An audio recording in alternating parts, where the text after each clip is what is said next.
Go lay down. Good evening, Black women. All right, so I thought I was going to be able to do the live on the new channel, but I totally forgot that when you start, go lay down and don't let me talk to you anymore. When I get ready to start a new channel, I forgot that you have to work 24 hours before it becomes actually active for you to be able to live stream and all that. So I won't be able to do anything on that new channel until later on this week. And I'll probably do it on one of the days that I'm home or next weekend. But I have the new channel, so I'll start getting all of the information ready that I want to put on over there for us. All right. So today, my darlings, we're going to be talking about all of the things that this Trump administration has planned for us going forward for the election, and how the abortion bans caused Amber Thurman her life. So let's get ready to get into this. I just have to I want to put the link in the chat so that if anybody actually wants to speak or hit it, that they can.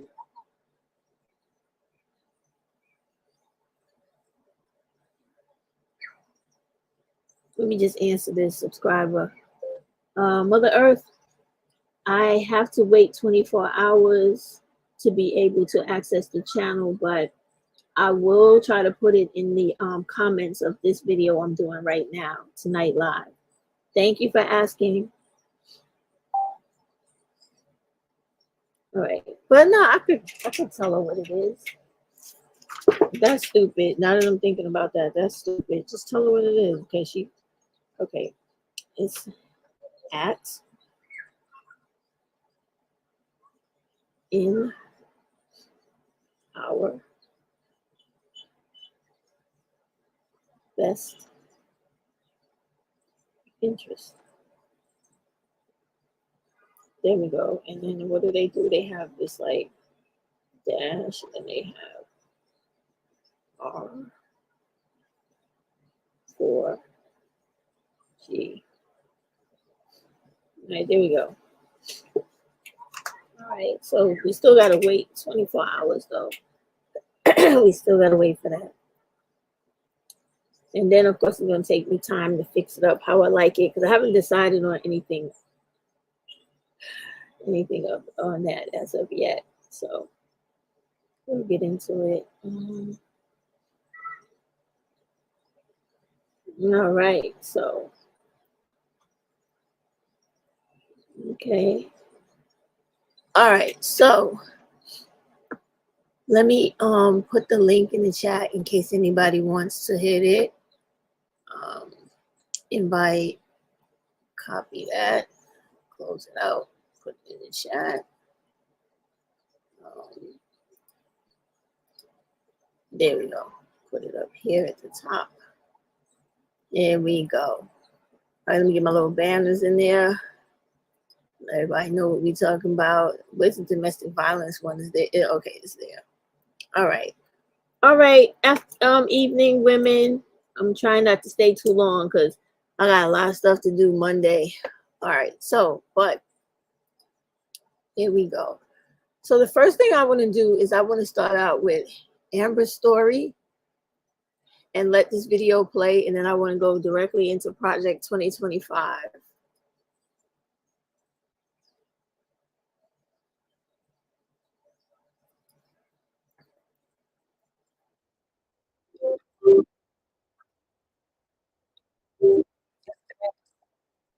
Hold on, am I even sharing this? No, I'm not. Okay, so let me go back. All right, I'm sorry, guys. I'm moving way too fast. Okay. There we go. With Amber. All right, Amber. All right, let's do this.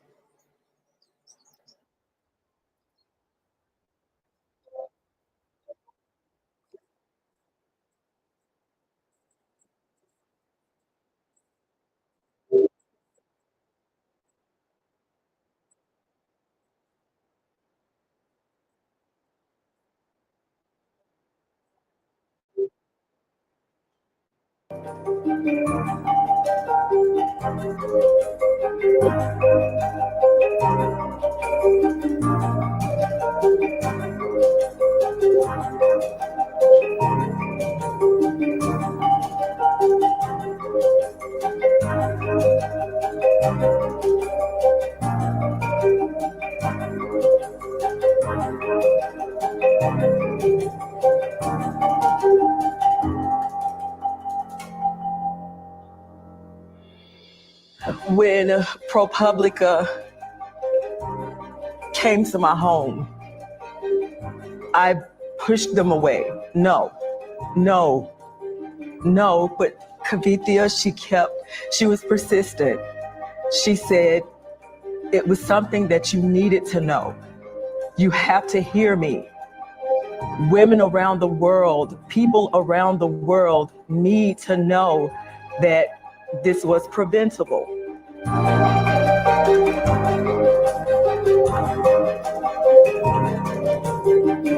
She was loved by a family, a strong family. And we would have done whatever to get my baby, our baby, the help that she needed. Amber Thurman died in 2022 after she was unable to get a legal abortion in Georgia and did not receive timely medical care. Okay, so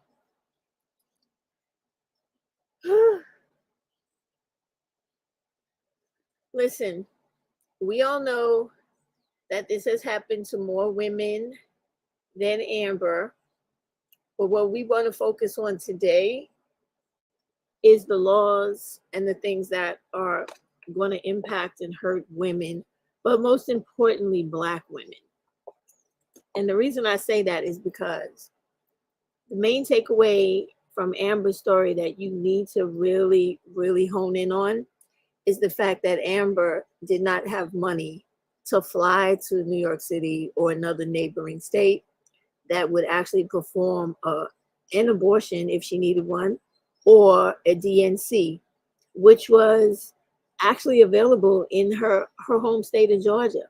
But because the doctors decided that they have to play a waiting game of trying to convince the medical board that the procedure or the action they took on Amber would have saved her life, they have to wait till she's almost knocking on death's door in order for them to perform the operation, the surgery, or whatever it is they have to do. However, in Amber's case, her body couldn't wait any longer than 20 hours, which is the amount of time she waited. And she died of sepsis. Basically, it's blood poisoning from complications of pregnancy, miscarriage, or any other type of infection that will happen in the vagina that goes up into the urinary tract and into, in her case, because she was pregnant, she needed to get out the rest of the fetus, not even fetus, because she wasn't, well, yeah, I guess I could say that. No, I'm going to say embryo, because fetus is like a totally different thing, but get out the rest of the remains of the embryo that was poisoning and killing her body. So because they weren't able to just immediately give her an operation, go inside, clean out everything that was left behind, that the miscarriage did not bring all of it out, she died from the poisonings of a partially dead embryo inside of her body that poisoned her to death, literally killed her from the inside out. Now, these are the things that we as women need to talk about. And at this point, it's not even about trying to get men to understand what we're talking about, because you're going to be talking to a dead wall, a brick wall, and dead ears. They don't understand anything because they don't care. And it is seriously about time Black women understand that this affects you more than any other woman in this country, and it is intended to target you. We already know that Black women are steadily dying in hospitals, not just for delivery, but for any basic operation or any type of procedure we go into the hospital for because of white racism and anti-Blackness, anti-Black woman misogyny, and just hatred of Black people in general by racist white people. And I mean racist to the definition of them having an actual system that oppresses and suppresses other people, groups of people. So this is what happened to Amber. And this is what happened to another Black woman, who I guess I'll include in another video at another time, but into white women and others. This happens to any woman who is poor. But to get back to the concentration of Black women, 53% of us live in the South, and we live in extreme abject poverty in the South, which is why I say all the time to Black women, get out the South, get out of it. When they're in the South living in this abject extreme poverty, people anticipate killing Black women because it makes money for them. It makes money when you go into the hospital and you have to pay insurance through your insurance provider. It makes money when people either have to bury you or cremate you. It makes money when they have to put you in the ground. It makes money if your children have to be put in the foster care system, if you don't have any viable family to take care of them. Everything they do when it concerns us from birth to death is money making. So we have to get to the point where we really understand that we have to stop allowing ourselves to be a commodity in this life and in this country. And it's very simple, Black women. When you build your self-esteem to the point where you don't feel like loneliness and the need to be in a relationship, the need to be in a nuclear family, so to speak, or to play house with some Black male who is never going to marry you, who is never going to treat you with respect, and who 9 out of 10 times is going to end up taking your life and your children's life by Black femicide. When you cut down those risk factors and you eliminate them, you don't end up ever in the position Amber ended up in, because guess what? You're not living with a Black male, having sex with them, taking the chance of getting pregnant or contracting any STDs or deadly viruses that are going to kill you, like HIV or AIDS. Now, you can say what you want about the medications that they have that can prolong your life, but that's the key word, prolong. You will eventually still die of that. Think about all of the people that we've seen basically grow up being born with AIDS or HIV, but they all eventually passed away way before their time. The most famous one I could think of is Hadia. It was a little Black girl who was born with AIDS because of her mom being drug addicted.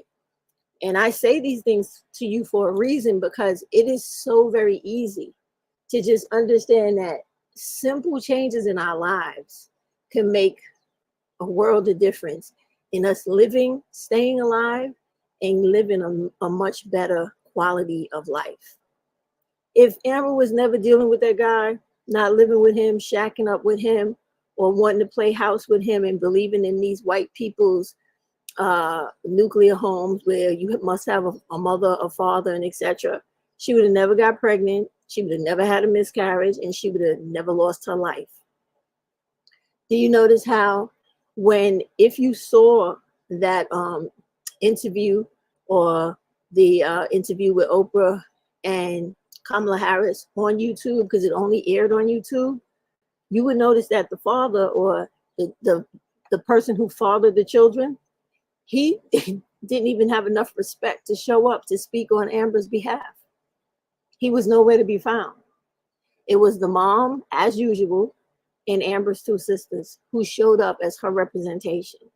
So here you have it where this Black woman died trying to bring forth a child for someone she should not have been with because they weren't married.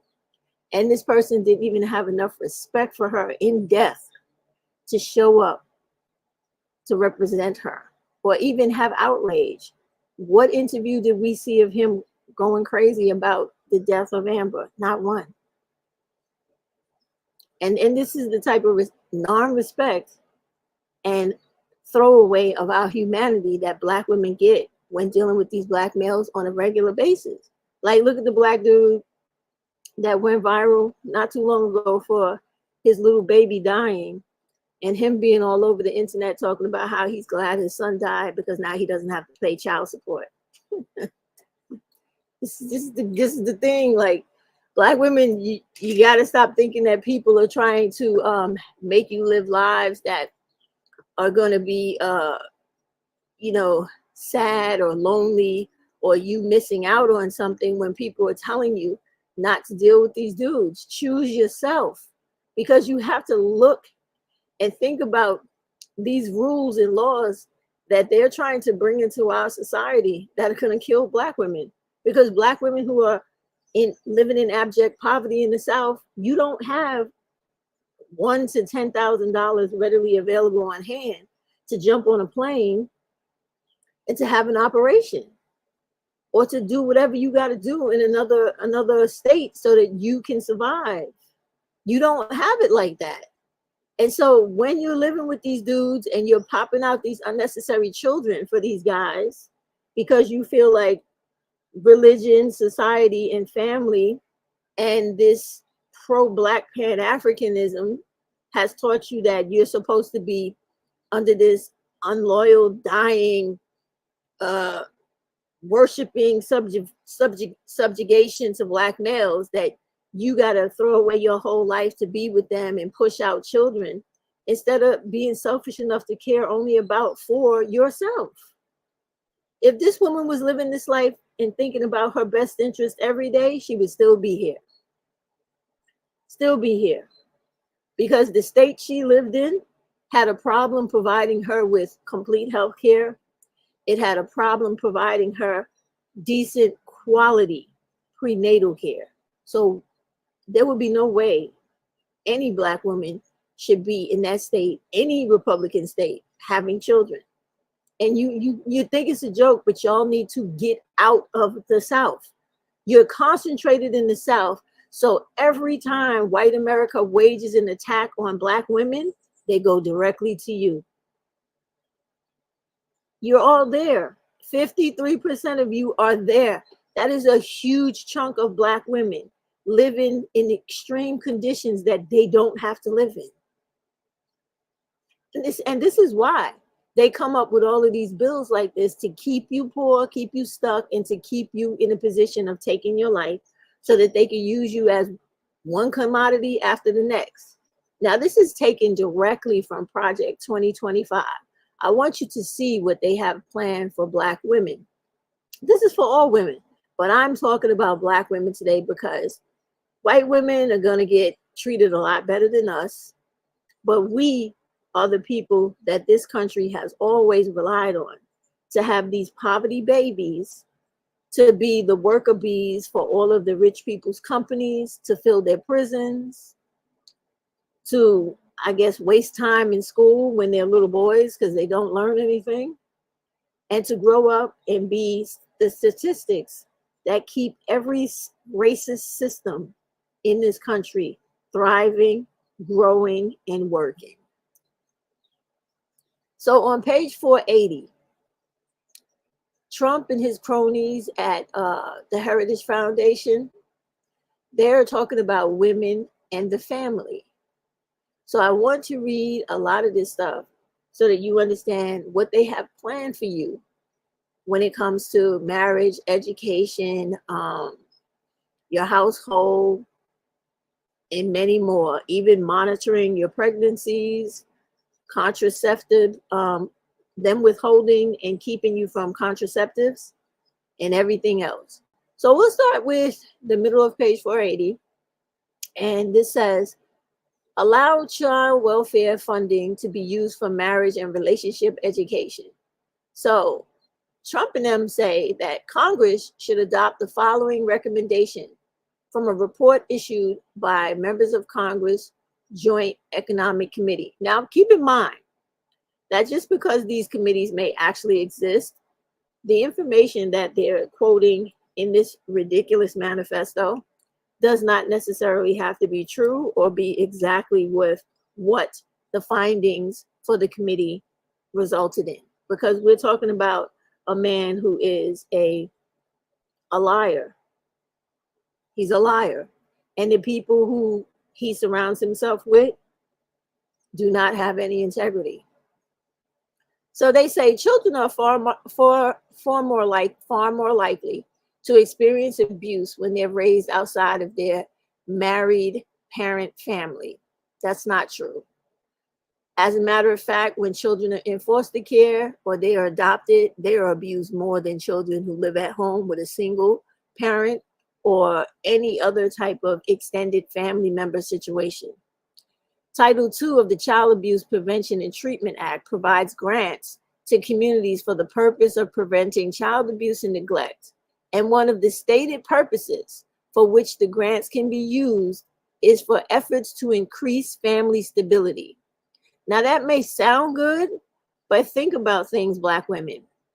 When you have a situation where you have the entire internet of Black males talking about Black women's lack of humanity, our poor mothering skills, we are promiscuous, we have bad attitudes, we're ugly, we're undesirable, and everything else horrible you can think about Black women.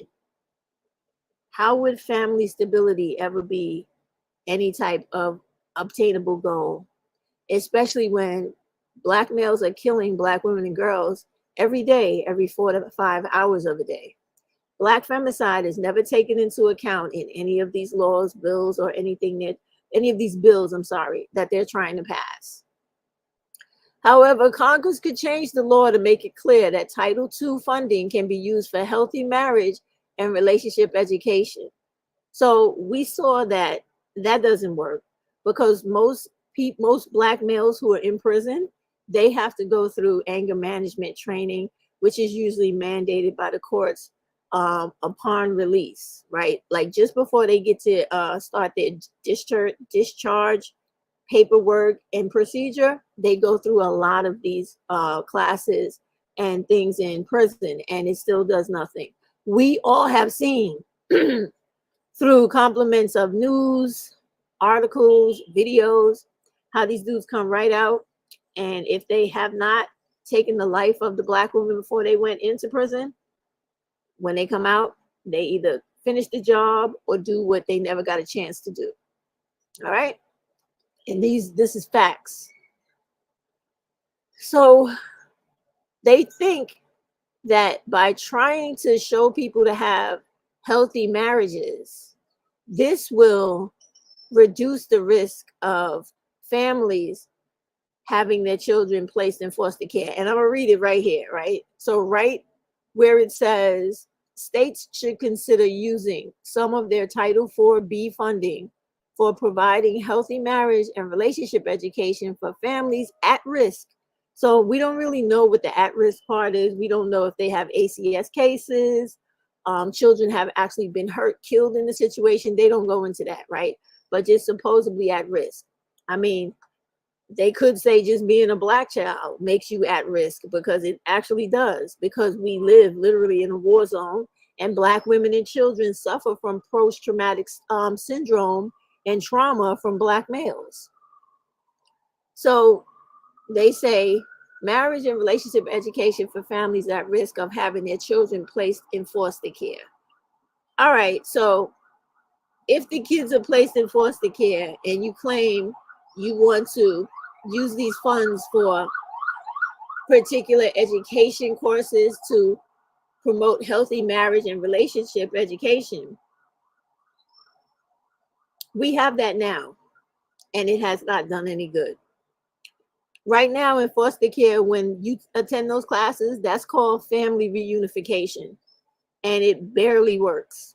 So why would it work just because he feels like it should be done? He often will talk about things that need to be done that are already in effect. I just want you to know that. Okay, so then when we go a little further, so right here where it says provide educational information on healthy marriage and relationships, right? At these so-called family planning clinics, don't we already have that in our neighborhoods? The infamous Planned Parenthood. That's what that is. the infamous Planned Parenthood centers. We already have those. Then he goes on to say, ensure proper assessment with enough time to assess home, marriage, relationship, education programs. Although some widely available assessments of that program report poor outcomes, many of these assessments either utilize poor methodology or try to measure a program's success prematurely. That none of that is true, because I just said the same thing they just wrote here. These programs already exist and they don't work. They don't work because what these people are not realizing is that the mentality of Black males is not to be decent people. The mentality of Black males is to be equivalent to the power, the control, the dominance, and intimidation over women and children the way they believe white males have it, white men have it. And it is sick, it's insane, but this is the majority of their mentality. And they're very misogynistic. They believe that women should not have anything. Whenever they refer to women, it's usually all types of horrible, stereotypical beliefs about women being basically barefoot and pregnant, living in a house where they're supposed to fulfill all types of sexual wishes and wants, cook food on a demand basis, take care of children, work, go 50-50, go to school, upgrade the life of herself and the Black male who she's dragging along with her, right? And we've seen this where you have Black males writing comments under Black women like me and others videos where they feel like it's not a problem for Black women to work 12 hours a day and then come home, or continue working from that 12 hours into the middle of the night, into the early morning, getting very little sleep, rest, or care of themselves, as long as, you know, they take care of and they're caping and catering to some grown Black male who's not pulling his weight. And this is very reminiscent to slavery. Honestly, truth be told, if any Black women read the book of Sojourner Truth, Ain't I a Woman?, you will see where this woman was literally pulling more work in the field like she was a actual human mule than men. And they had Black women like that in slavery, where they wrote in the slave narratives of how women were either as strong as men or sometimes stronger, and pulling carts on their back across the field to pick cotton, vegetables, food, other things. And women did this 15 to 20 hours out of the day. Because you got to remember, slaves didn't get much sleep. They got anywhere from 4 to 6 hours sleep a day. They woke up at the crack of dawn and they went to bed at dusk. So they worked from sun up to sundown. Not a lot of time in between. And then you have to factor in all of this sexual foolishness and stupidity and demands that these white freaks had of them. So Black women, you got to start caring about yourself and stop caring about these dudes who do not care about you. There was not one guy who's made a video to talk about the dangers of abortion, not one Black male to talk about the humanity of Black women, how these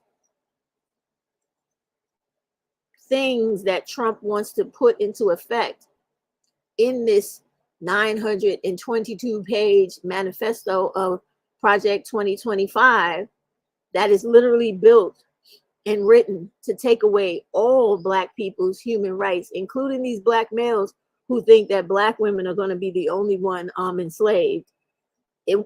It's written to take away all our rights. But you haven't seen them speak out about this. In fact, you've seen them talking nonsense about how things were better under Trump, and they were not, that they had more money, and that's not true, and that things were better. When in fact, think y'all, because I'm about to pull it up in a minute and show you. We were living in extreme unemployment. We were living in a shutdown. And this guy had tore up the economy that he inherited that was halfway decent. But, you know, people never believe you. So let me do a quick Google to go online and remind people of just how horrible it was when this dude was in office, because they really swear to God that this dude was actually doing something when he wasn't. He wasn't doing anything. All right, let me type it in here. Let me type in economy during, and don't forget that we went through a furlough when he was in office as well with the federal employees. Trump presidency. Let's go on this. Let's see all the nonsense that comes up. All right, let's go into it. All right, so we gonna go to the fact check, all right? So we're gonna go to factcheck.org, right? And this is Trump's final numbers. And this is supposed to be a summary of when he was there. So it says, the statistics for the entirety of Donald Trump's time in office are nearly all compiled. As we did for his predecessor, talking about Obama, was it Obama 4 years ago? No, it was Biden. Sorry, I'm wrong, y'all. 4 years ago, we present a final look at the numbers. So here we go, y'all. And this is the facts of the matter. The economy lost 2.7 million jobs. The unemployment rate increased by 1.7% points to 6.4%. Now, remember, y'all, that was during the time of when nobody had a job. We were all shut down. People were losing their minds inside the house. And when YouTube and all of these internet channels boomed all over the internet, and we saw all of this horrific abuse of Black women and children being sexually abused. Y'all remember all that stuff? And they had to extend unemployment and give people a whole lot of money during the unemployment time because there were no jobs and people still had to live, pay bills, and rent. Is this not coming back to your memory, y'all? Remember where people were making more money on unemployment than they were working? That was during Trump. But let's continue. So they say paychecks grew faster than inflation. Average weekly earnings for all workers were up 8.4 after inflation. So if you understand, sometimes when these people write this, they do it in a way to, like, I don't know why they play with the facts. It's the way they started that sentence was to make you think that it was a good thing. But by the time you get to the end of the sentence and they say after inflation, we know what that means. That means that even though you might have had a small bump in the increase of whatever it was that they claim was more on your paycheck. You know how you get a raise and you don't see it because they take it out in taxes? That's exactly what that sentence means. Because if inflation is rising and you get a 1% raise, which is like maybe $10 to $20, when they go through your check and they take out all of the regular taxes from your check, do you really see that extra $10 or $20? No, you don't. So then it goes on to say, after tax, corporate profits went up and the stock market set new records. The S&P 500 index rose 67.8%. Now listen, this is important because this is why I tell you, Black women, stop playing. We're going to do a video on that on the other channel. I'm going to literally show y'all how to open up an account, and I'm going to show y'all how to invest, and I want y'all to take it seriously, okay? But this is only good for white people who had huge portfolios and actually were making money on their investments. Anybody else who would have just started investing because the stock shot up by a 67.8% would mean that the only way you would have made money is if you already had money sitting in there. So that didn't affect Black people because most Black people who are poor don't invest because they're afraid. They claim they don't know how. They never try though, because it's not hard. And the majority of people who are living in abject poverty in the South, they feel like this is not worth their time. Then it says the international trade deficit Trump promised to reduce went up, and that is true. The U.S. trade deficit in goods and service in 2020 was the highest since 2008. That is of significance because in 2008 was when the economy crashed and we had that housing bubble burst, and all of those people with those predatory loans lost their homes, and we went into like a small type of depression because many people got fired in 2008. I was one of them. People were laid off because I was working at a nonprofit at that time. There was no funding for any of that. It was a bad time. So it said goods and services in 2020 was the highest since 2008 and increased 36.3% from 2016. That we know actually happened. The number of people lacking health insurance rose by 3 million. And you know that to be true because the entire time he ran for presidency and then got into office, he was running around ranting and raving about getting rid of Obamacare, the same way he's ranting and raving right now about migrants and Haitian people eating cats and dogs and always hate mongering over a race and trying to cause cultural divides between people. And people who are stupid enough to fall into that are going to find out that that is all he has to offer you. This man has never talked about the economy and putting money back into poor people's pockets. All he talks about is hate mongering and trying to get people to be angry and look at another person they want to hurt. He don't ever talk about anything that concerns your everyday life. And it is about time y'all start thinking about that when you listen to this damn fool speak. All right. The federal debt held by the public went up from 14.4 trillion to 21.6 trillion. So when you hear all those black male idiots talking about the economy was better during Trump and they had more money, how? When 90% of you weren't even employed. And those of you who were, if you actually were working, your paycheck was not reflecting any increase in pay. It was showing that you could barely afford whatever it was you was making because your check was being stretched more than the motherfucker when he was in office. Let's stop playing. Let's stop lying. Let's stop fixating on misogyny and hating on the fact that, oh, I'm a male, so I don't want to see a woman as a president. And that's all this shit is. It's just vagina envy. That's all it is. That's all it is. So, all right. Home prices rose 27.5% and the home ownership rate increased only 2.1 percentage points to 65.8%. Meaning not much changed, okay? Illegal, here we go. His favorite topic, illegal immigration. Now, he's always talking about, oh, the migrants, the immigrants, right? Now, remember, this is fact checking his term. Illegal immigration increased. I'm going to say that again because I told y'all before, there's not an administration or a president that has ever ran for office or got into office who has not had an immigration problem since Ronald Reagan and Reaganomics, because Ronald Reagan was the president who started the rich versus the poor. Before Ronald Reagan, this country actually was a country where poor people could actually achieve the so-called American dream.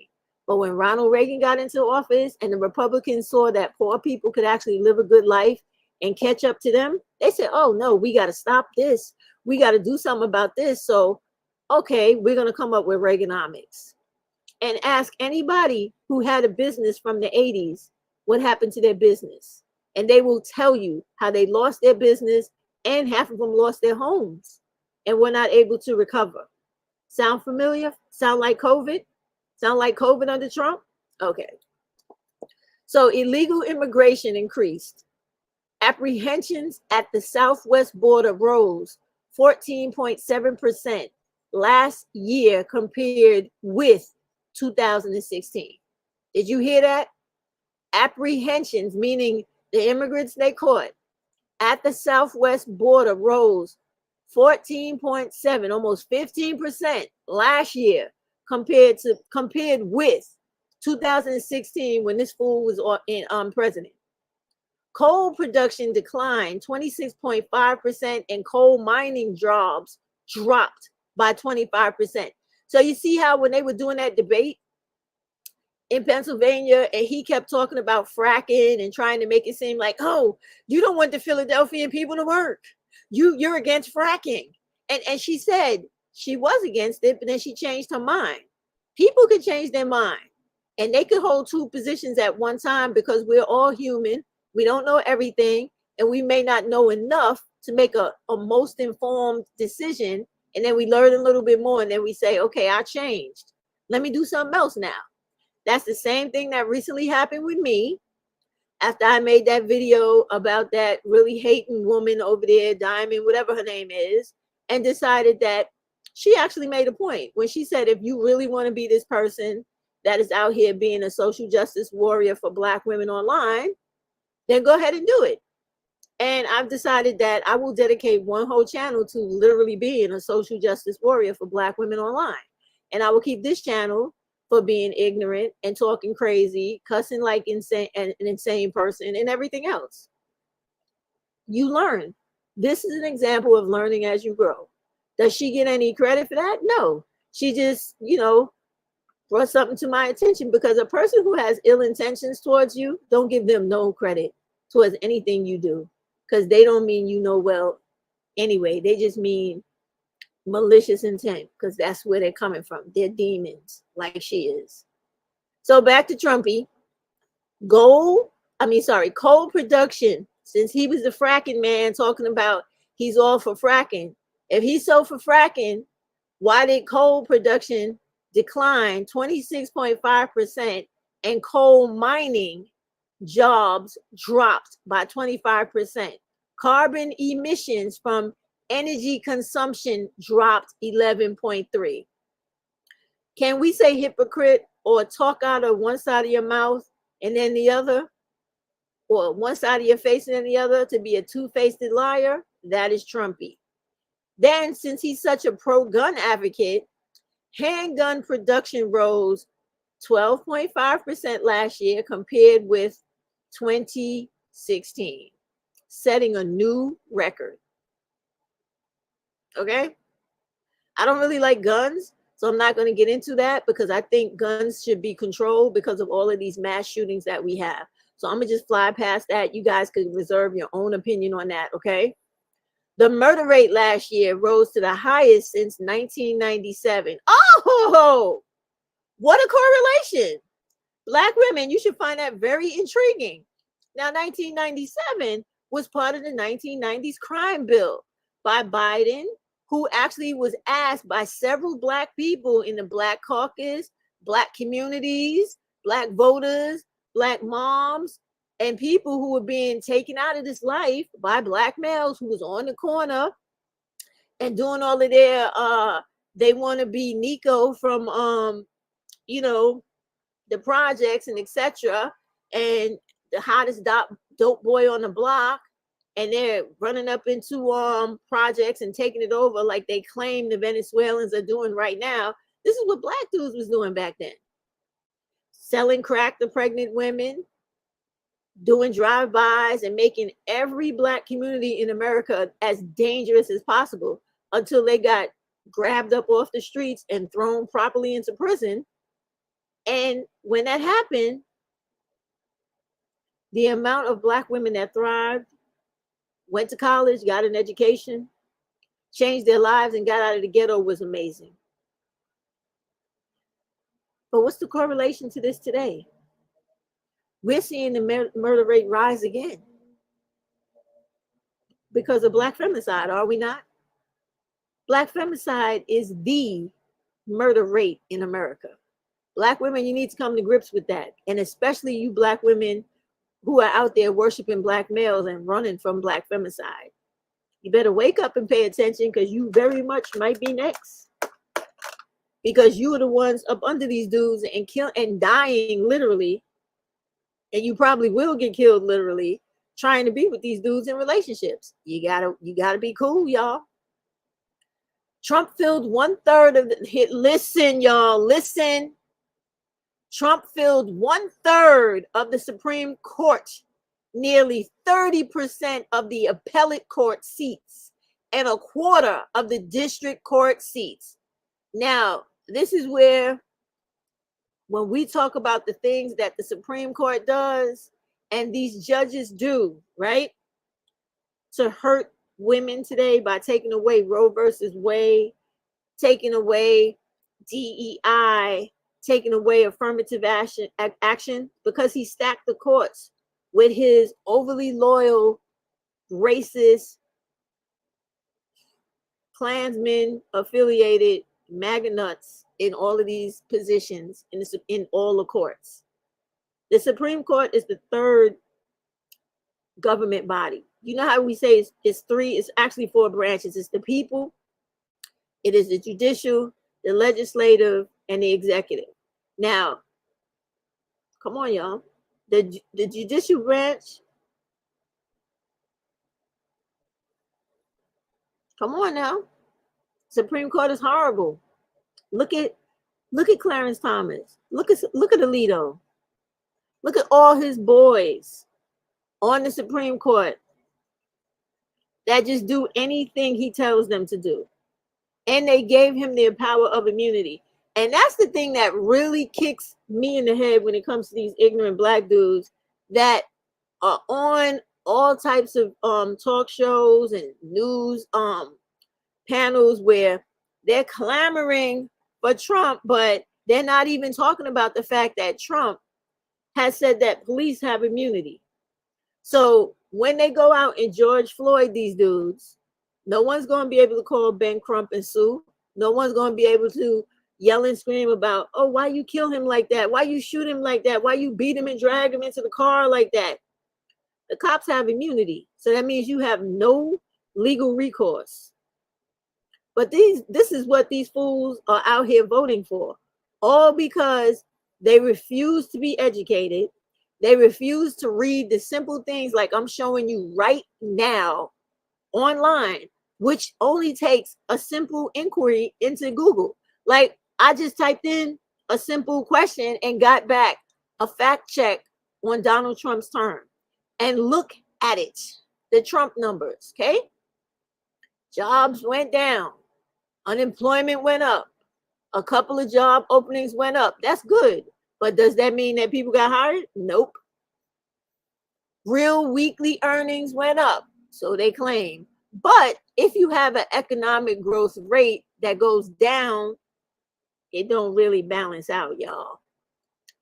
The stock exchange went up, but that's good for people who got a lot of money in the stock exchange, not for new investors. Not at all. Medium household incomes went up supposedly 6%. That normally happens all the time because as people get older, when they work certain jobs for a long length of time, they have contractual increases in the money they make or the salary they take home. That happens with almost everybody. So that's really not on him. That's basically on how things go in life with employment. However, look, poverty rates supposedly went down, but they don't talk about specifically who they're talking about. I doubt they're talking about black people. Most times when they do these charts and things like that, they're talking about white people. Now they might be talking about black people. The murder rate went up. Okay. Oh, now they're talking about Hispanics. The Mexican border apprehensions went up. Housing prices went up. Home ownership didn't do too great. It only went up like 2.1 points. Points is not percentage, y'all. Points are not percentage.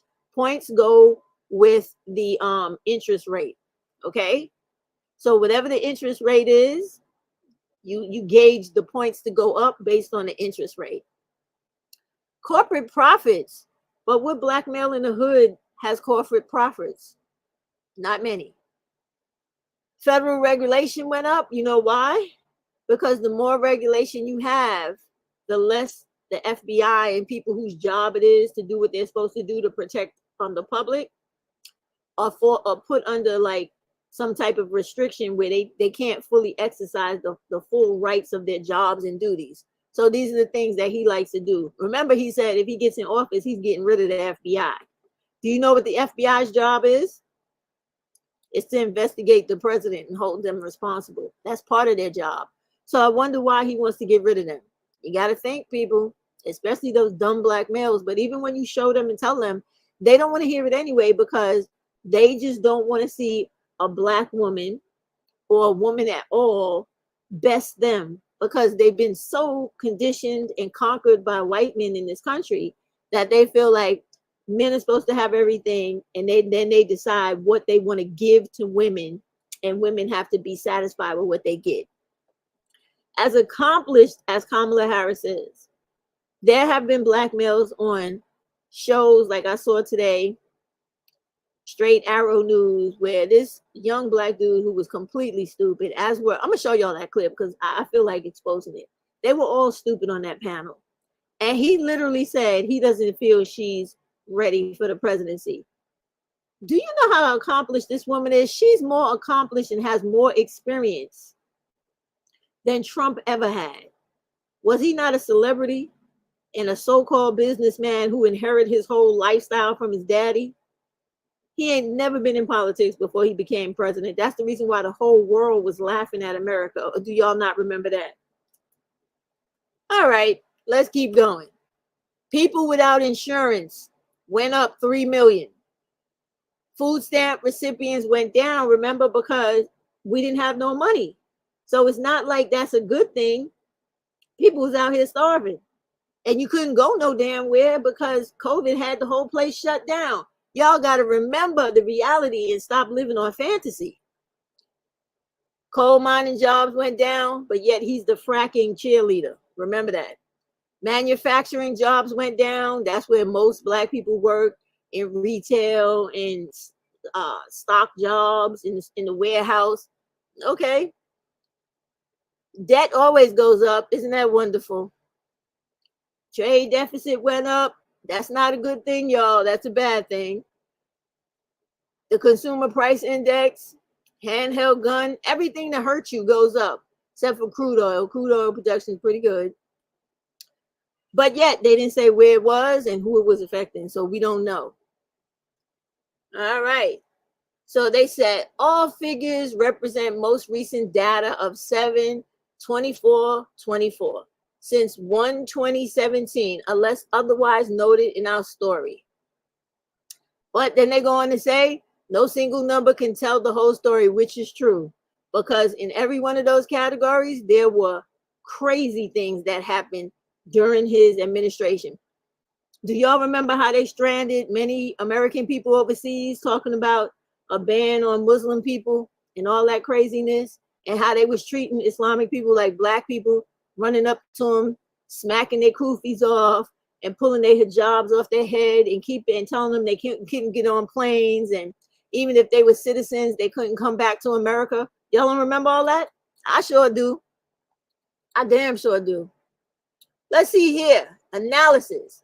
In the fall of 2020, we published a pre-election update to our quarterly Trump numbers, right?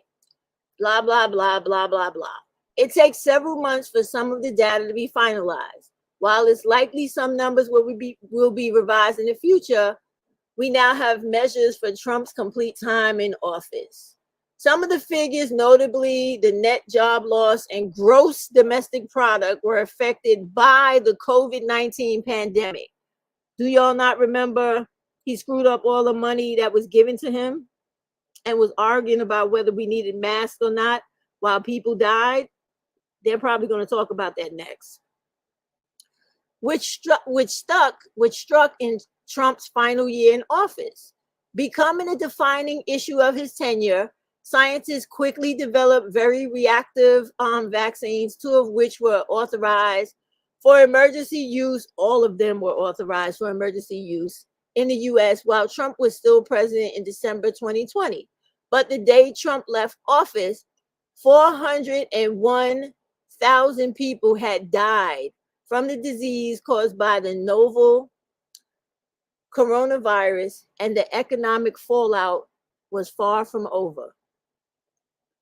I don't understand why y'all don't remember this. You know why you don't remember it?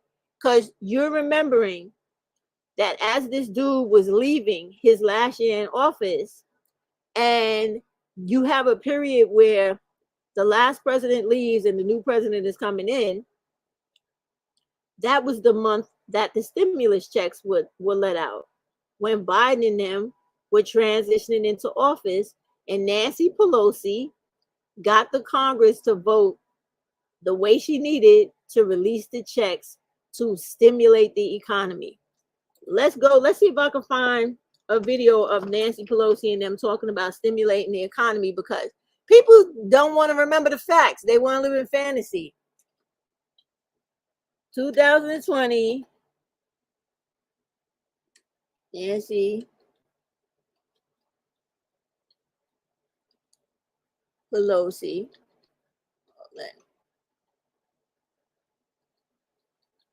Pelosi and stimulating the stimulus on the new stimulus money. Okay, we could do that one. Let's see it. All right, let's see this one. Let's see what we got. Nancy Pelosi, videos on Nancy Pelosi and the new stimulus money. All right, we can do that one. All right, we got Joss and memories around here because people really be bugging. Which is to figure out, let's get a deal done. Maybe we can get a deal done right here. I don't see why not. So joining us now is House Speaker Nancy Pelosi. Ms. Speaker, it's always great to see you or hear you. Good morning, Jim. Thank you for the Yeah, Nancy. to have a conversation at this very, very serious time. Appreciate all the comments I've heard on your show this morning about the seriousness of it and the urgency to get something done. Will we, Madam Speaker? Can we get something done today? I know you as a person, as a practical individual. I know that Secretary Mnuchin is a practical individual. I believe that Senator McConnell can help. Is there any chance that by the end of the day, even though I know that we have disparate bills, that we can just come together in an unusual showing of nonpartisanship? Because we know that there are probably about 150 million working people right now who are watching and listening to you and want to know whether they have a job on Friday. I'm glad you have such a large audience. I think there is a real optimism that we could get something done in the next few hours. The Senate bill, the Senate Democrats have done a great job of taking the bill from a place was trickled down for workers. It was about corporate America. We're about the workers because this is where the economy thrives, where people have confidence in having an income, having a paycheck, and then willing to spend. As in a consumer economy, we believe that this is not only good for the workers, the right thing for the country, but also good for the economy. So the question is, who has the leverage? When they put out their bill, it was all corporate America. With all due respect, that corporate America is a creator of jobs, but nonetheless, unless we were looking out for the workers, that we were never going to have a solution. And that if there was money given to large entities, that they would not have buybacks, bonuses, dividends, CEO pay, that kind of thing. But putting that aside, even that the workers' rights would be respected within that use of that money. We've made big progress in that regard. In terms of the oversight of the slush fund, the $500 billion for the secretary, I'm very happy that Pierce, the Senate, is taking the House language of oversight, which was we had the language in common that we would have an inspector general strictly to have oversight over that money, A, and B, we would have a congressional panel appointed by us of 5 people, constrained, but nonetheless to have oversight over that. It's similar to what we have done in the past, but right. that was major, shall we say, overarching concern. Right. I have a pledge I'm looking at from Secretary Mnuchin saying that we have agreement on that, which is really important. I know you. I'm sorry. Go ahead. That's a big change. So, I mean, there's some other things that are of concern, but I appreciate your saying test, test, test. We produced 2 bills already in a very strong bipartisan way. The first one, giving the money for research, for vaccines, for therapies, and this or that. The next one, I did something I didn't like to do, but to give immunity for liability to the mask producers so that they would sell the masks. They weren't going to sell it unless they had immunity. It's not something I like to do, but weighing the equities, it was necessary to do. So we did that, and that's in the second bill. And that was why that was important to get that out. Among other things, it was going to unleash the masks. Mm-hmm. Testing, testing, testing. You can't say it enough, but you have to have the right test. In terms of some of the other things in the bill that had improved, state and local, we wanted a strong infusion of resources for state and local governments because they are taking a big bite of this wormy apple. We have some concerns still about the president not fully embracing the Defense Production Act Mm-hmm. to go so far into getting more of what we need out there. And again, there's some issues that I don't think are deal breakers, but are of concern to my members. We want OSHA language for better protection for our workers. Family and medical leave is a big issue for our families Mm-hmm. to be expanded. So that's just to give you some of the in particular issues. But overarchingly, I think we're getting to a good place if they stay there. See, the problem Right. move. All right, let me stop because she's talking for the next 20 minutes. But did you hear her talking about the workers and the money that she wanted for us to have? She is the reason you got your stimulus check. I want to be clear on that. Let me see if I can fast forward to have her actually say it so y'all can hear it, because you got to stop with the lies about Trump. You have got to stop. But I All the companies, and they're the only ones that have the. saw until I just want to emphasize that what the word that His Holiness used was and then we have a unanimous consent, and this could move quickly. If we don't have unanimous consent, my 2 options with my members is to call them back to vote to amend this bill or to pass our own bill and then go to conference with them. The easiest way to do it is for us to put aside some of our concerns for another day. Sense Their that values. okay, Value is trickled down. right. But we're saying bubble up. We have to find a place to meet. Well, is it possible? What I think that we don't want to see, what that happened in 2007 to 2009, is that the very rich, whether it be Warren Buffett, whether it be the bankers, some of the CEOs, they came out ahead in part because who paid for the trillions that were involved then was the American worker. How come the American worker can't participate with the companies that are going to be, yes, use your term, bailed out, maybe some equity with them? Because I think that we're all kind of tired of, at the end of this, you know what, who got richer? The people who are already rich. How fame while once again the CEOs get richer? Well, God bless you for that thought. And that's a macro discussion that our country has, and maybe that will be the grist of the conversation in the next election. But for today, trying to get this bill passed, I think it's really important to note that, again, the difference we had was they were starting with, a corporate America. And I'm sure You see the ribbon on the bottom of the screen that says, we want to get money to consumers as soon as possible. Now, we can't go through this whole thing, but do you remember on the news where they kept saying we have to stimulate the economy? We got to stimulate the economy.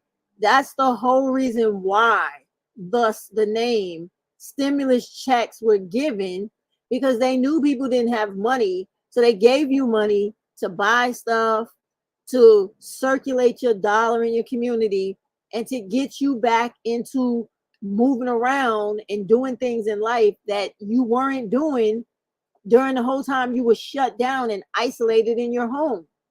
I'm going to skip through a little more, then we get back to Trump, and then we're going to hurry up. corporate is friendly to workers. It's not an Right. unfriendly thing. It's just saying there has to be more equity. Now, what I think the best thing that we could do so that we can see a light at the end of the tunnel is find a cure. And that Another, Ms. Speaker, can't we get a deal that says to them, the 150 million workers, you have nothing to fear from Washington. You're going to get your money. You're going to be able to keep your job for at least 30 days while we finish this, and we've done this for you. Can we say that right now? we can say it when we have a deal. And that could be imminent in a number of hours. I can say that we're all receptive to getting some. That you will make some compromise. Secretary Mnuchin make some compromise, and the American people, the 150 million workers know you will be protected by our government. You will be. Promote the general welfare. The general welfare will be promoted by the end of the day. Well, I think that's very possible. Mail and the rest of that, not forever. Just the leverage is more fairly distributed between employers and. Okay. Okay, we can stop that now, but I just wanted y'all to see that. So you understood that when I was saying that it wasn't Trump, it was her, I was telling it's real. And all you gotta do is Google this shit and sorry, I'm trying not to curse. Google this and all this stuff will come up because the lies are just crazy. The lies are crazy, and it's all because it's really a gender war. Dudes don't, black males and men in period in America, they don't want women to bypass them. They believe that women are inferior to them. This has been taught to them through religion, society, the so-called nuclear family, and just the way that men socialize each other. I mean, they're always talking horribly about women, always talk about women in a sexual way, talking about us in the sense of we're stupid and they're not, we're emotional and they're rational, when none of that is true. None of that is true. But I had to clear that up so y'all understand that fantasy that these dudes are out here pushing on social media about life being, so fantasy like and beautiful like when Trump was in office was a complete lie. You see right there from that little small interview that she, like the same way they're doing today, were fighting against the Republicans because they're being led by this crazy man in office who doesn't want to help the people, but he's only interested in corporate greed. That's all he cares about, and that's all he cares about right now. So let me skip a lot of that nonsense with families and marriage because ain't nobody interested in that.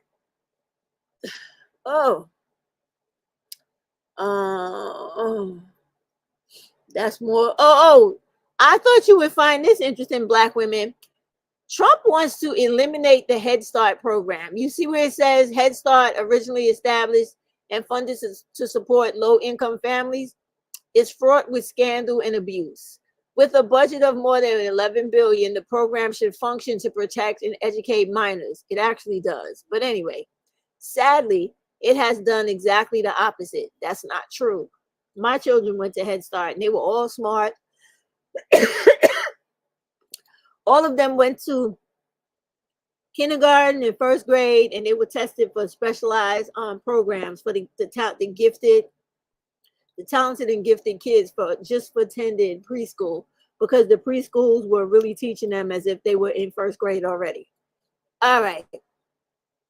Let me get back to that part where they were saying, okay, so he feels like, sadly, it has done exactly the opposite. In fact, approximately 1 in 4 grant recipients had incidents in which children were abused, left unsupervised, or released to an unauthorized person. I don't know about that. Now, I know like in regular daycare, all that type of crazy stuff happen when your kids are being watched. But when they're in preschool and they're attending these like Head Start programs and they're in there to learn, I have not seen a lot of that or heard a lot of that. But in the daycare, yes, people have come to pick their kids up and their kids were murdered. Yes, that has happened in daycare. But preschool, most times, like when you fill out those cards to tell the teachers who could pick up your kids and who can't, those teachers really don't open the door, and they will really call the police before they let. Well, I know that like that here in New York City, before they let your children go with a stranger.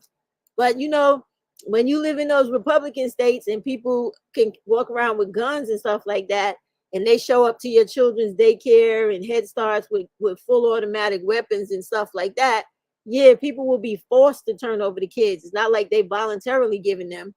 It's funny how they tend to leave that little bit of information out in this nonsense.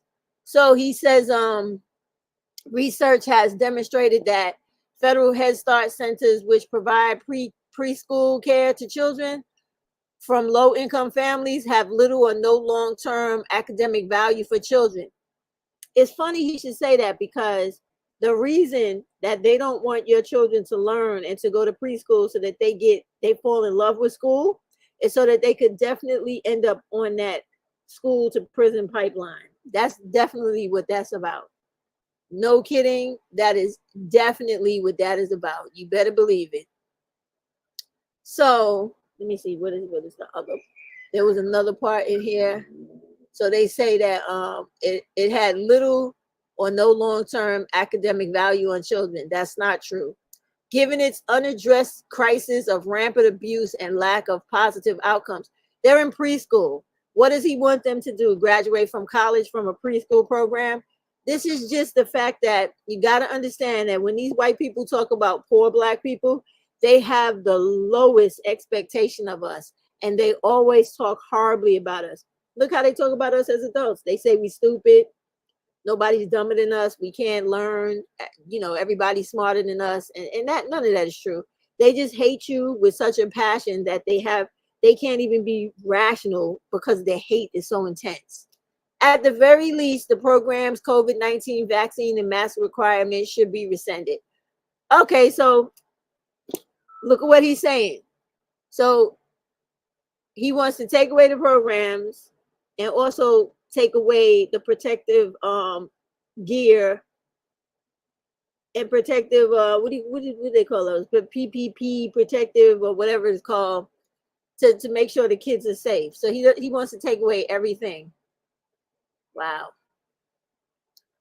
He wants to take away old people care. Look at this. Supportive palliative care, physician assisted suicide. Now, come on, stop playing. I'm not even gonna read that, because we all know that there is no hospital you can go into and go, hey doc, I'm about to go into hospice, I'm dying of cancer, I'm gonna need you to help speed up my death. Okay, you gonna help me up, hook me up, because I can't deal with this. Ain't no doctors doing that. So why are you putting a paragraph in here about this nonsense? This is how insane these people are. Like he said on the they're insane and they make up their own realities. The same way he said that women were having abortions in their second and third trimester, even up to having abortions after the baby is delivered. Like, in what cartoon world does this dude live in? Like, what are you talking about? That is against the law to do. Yo, this guy is crazy. Oh my goodness. So it's like, okay, I wanna okay. Oh guys, look, this is where they're gonna be collecting your information. So Health Resources and Services Administration, this is something they would create, right? Congress should allow, I don't know what CMS is, I guess we'll get to it, right? To use the 340B data and that human, whatever it is, collects. Wait, let me see. Do they explain what this is? It's probably in the body. Hold on, let me see if I can see it in the body. No. What is CMS? I don't know. We have to Google that a little later. So anyway, they want to use 340B data that HRSA collects rather than having CMS conduct its own survey. So I don't know what CMS is, but it's probably some committee thing he put together, especially in view of the U.S. Supreme Court's American Hospital Association, some case that was decided. The legislation should also create penalties for those who do not respond. All right, so let's get to it. What are we talking about here? All right, here we go.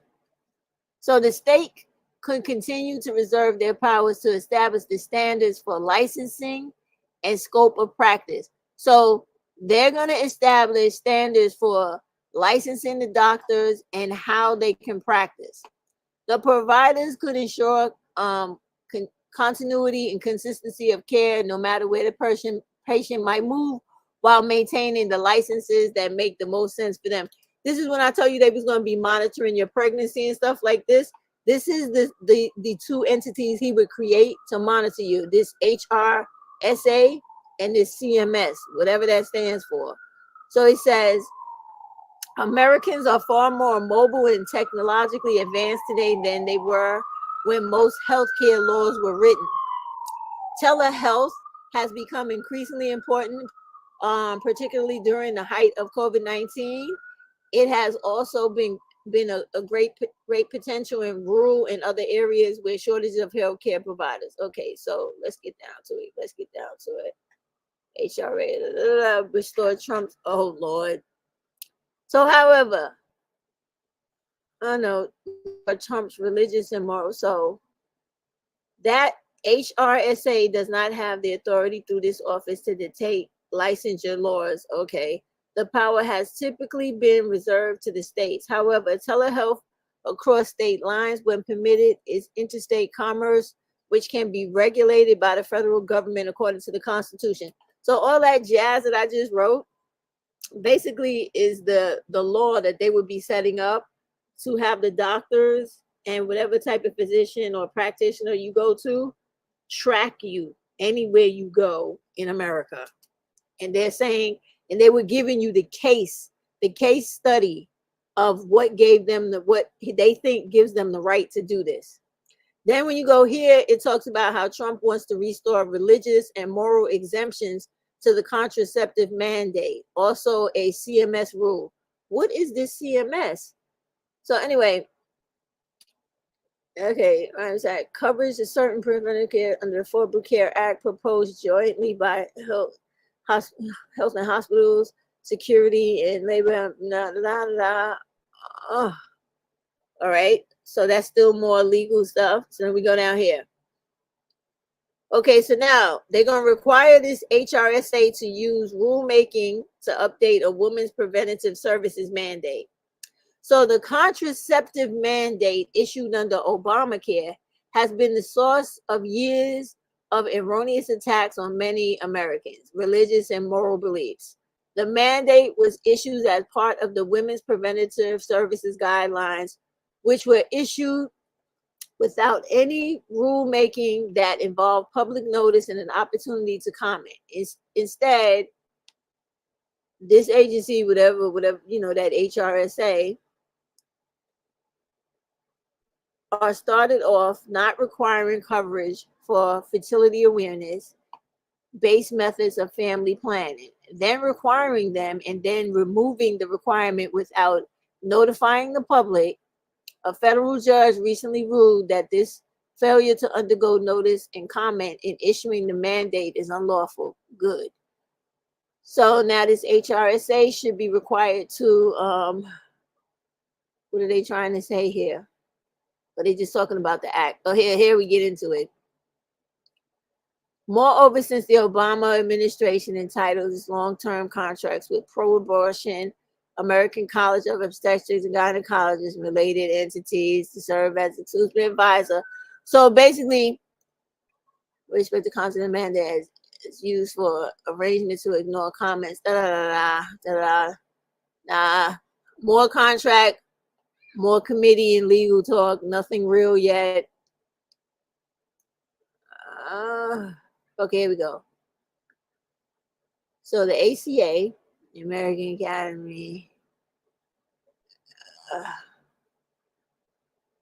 requires coverage of and prevents insurance plans from imposing or about costs and stuff like that.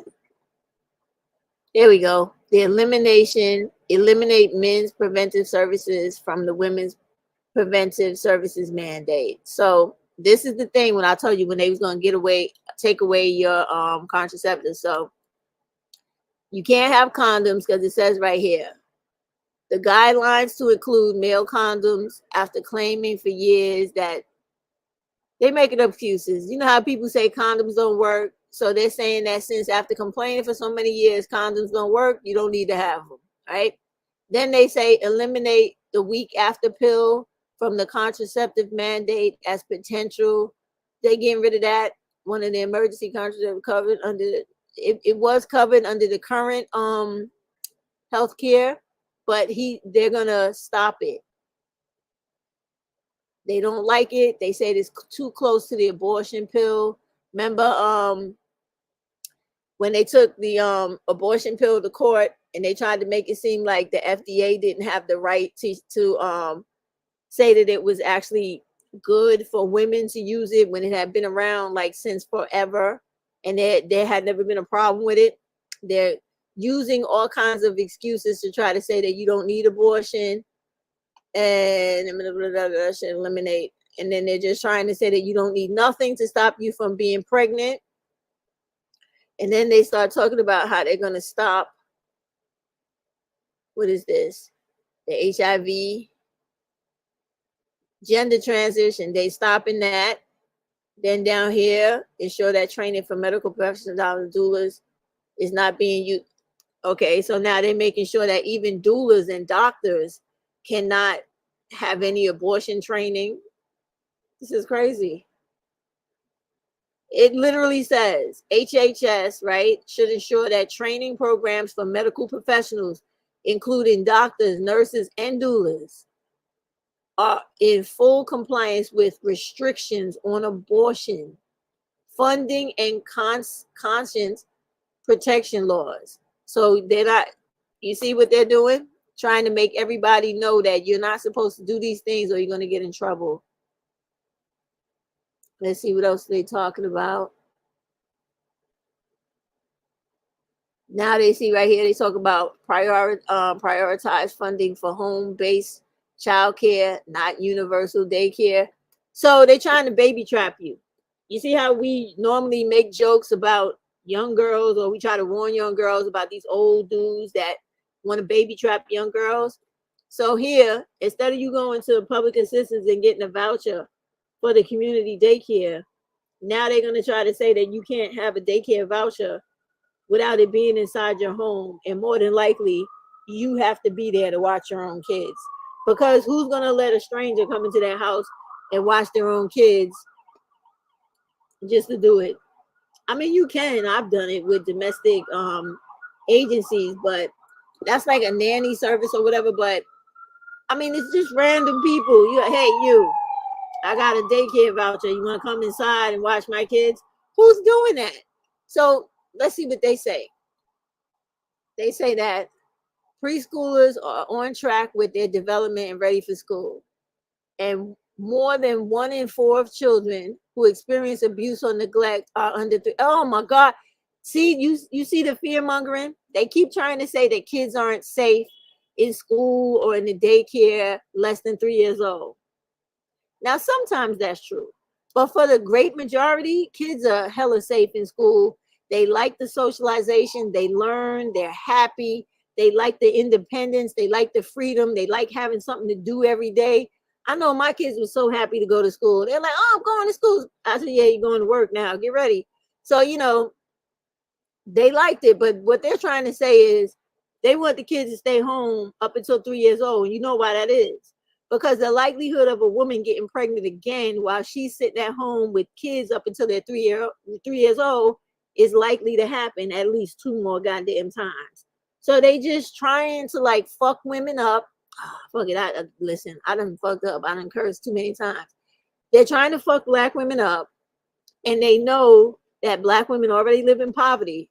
So if you got 1 kid, they're saying like, what's the difference between having 1 kid and 3 kids? If your ass is broke and can't afford 1, you might as well go all the way in the fucking hole of debt and have about 2 more, so you never get out of debt. This is what they're trying to set us up for. Listen to this shit. Concurrently, children who, now listen, they talking about the children. Notice that they haven't one time spoke about the mental health, the wellness, or health of the mama. Listen to this shit. Concurrently, children who spend significant time in daycare experience higher rates of anxiety, depression, and neglect, as well as poor educational and developmental outcomes. That's bullshit.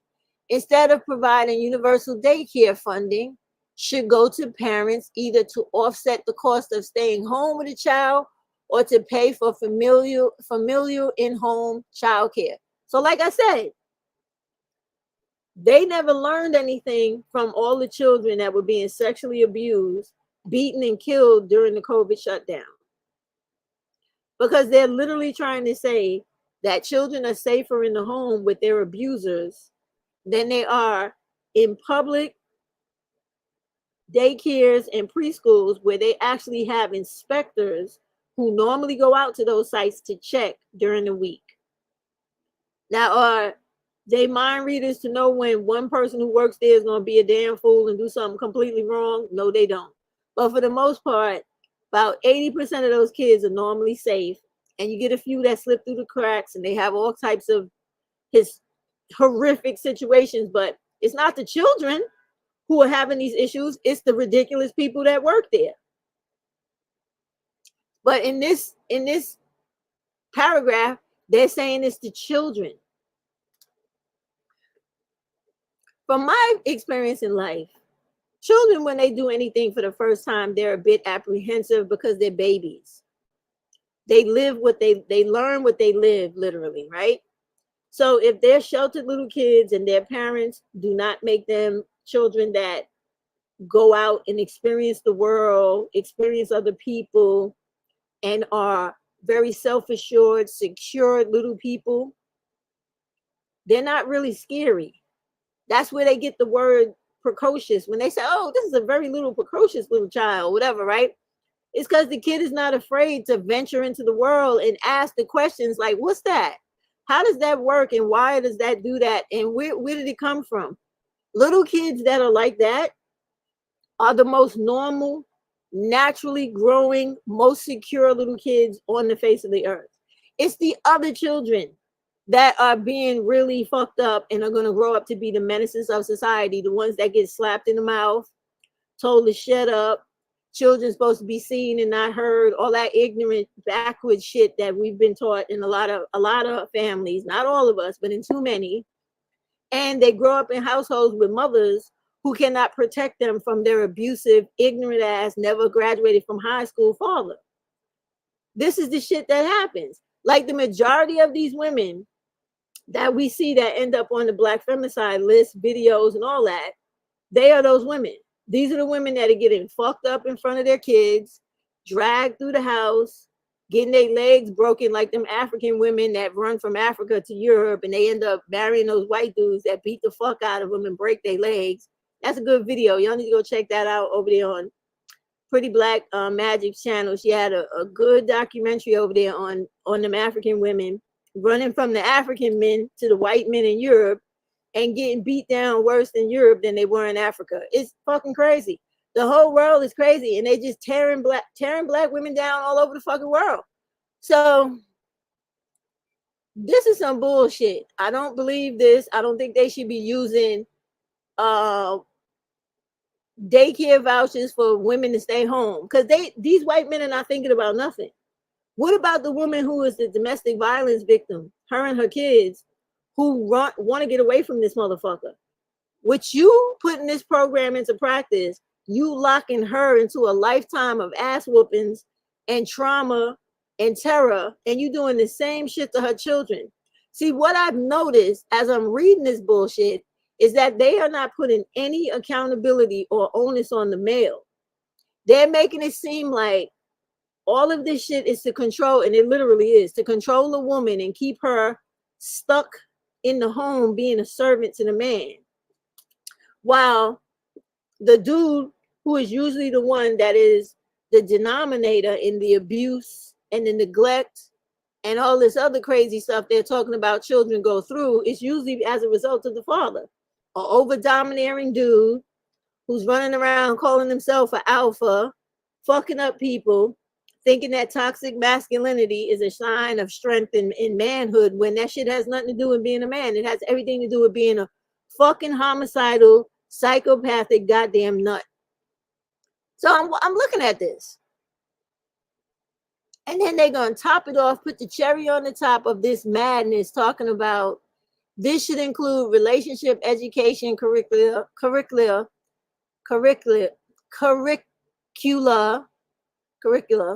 that equip mothers and child caregivers to connect with and improve their understanding of their infants, toddlers, and young children.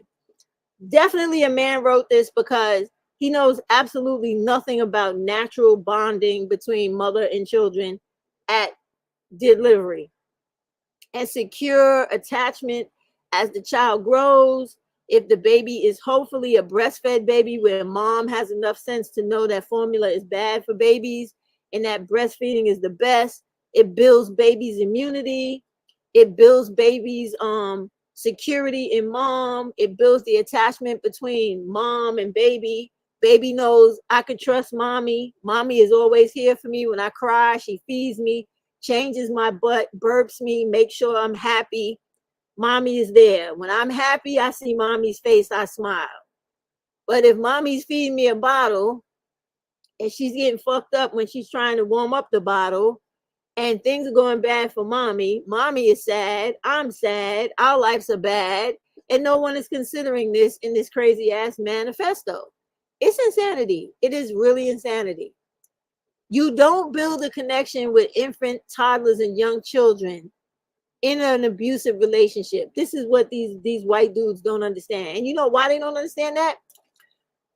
Y'all know, you ever heard of the term white fragility, right? It is when all these white people live in madness, but then they fucking walk around pretending like everything is all right. And I know y'all have seen that. I seen a white woman in the car. I was parked waiting for somebody to come out the dentist.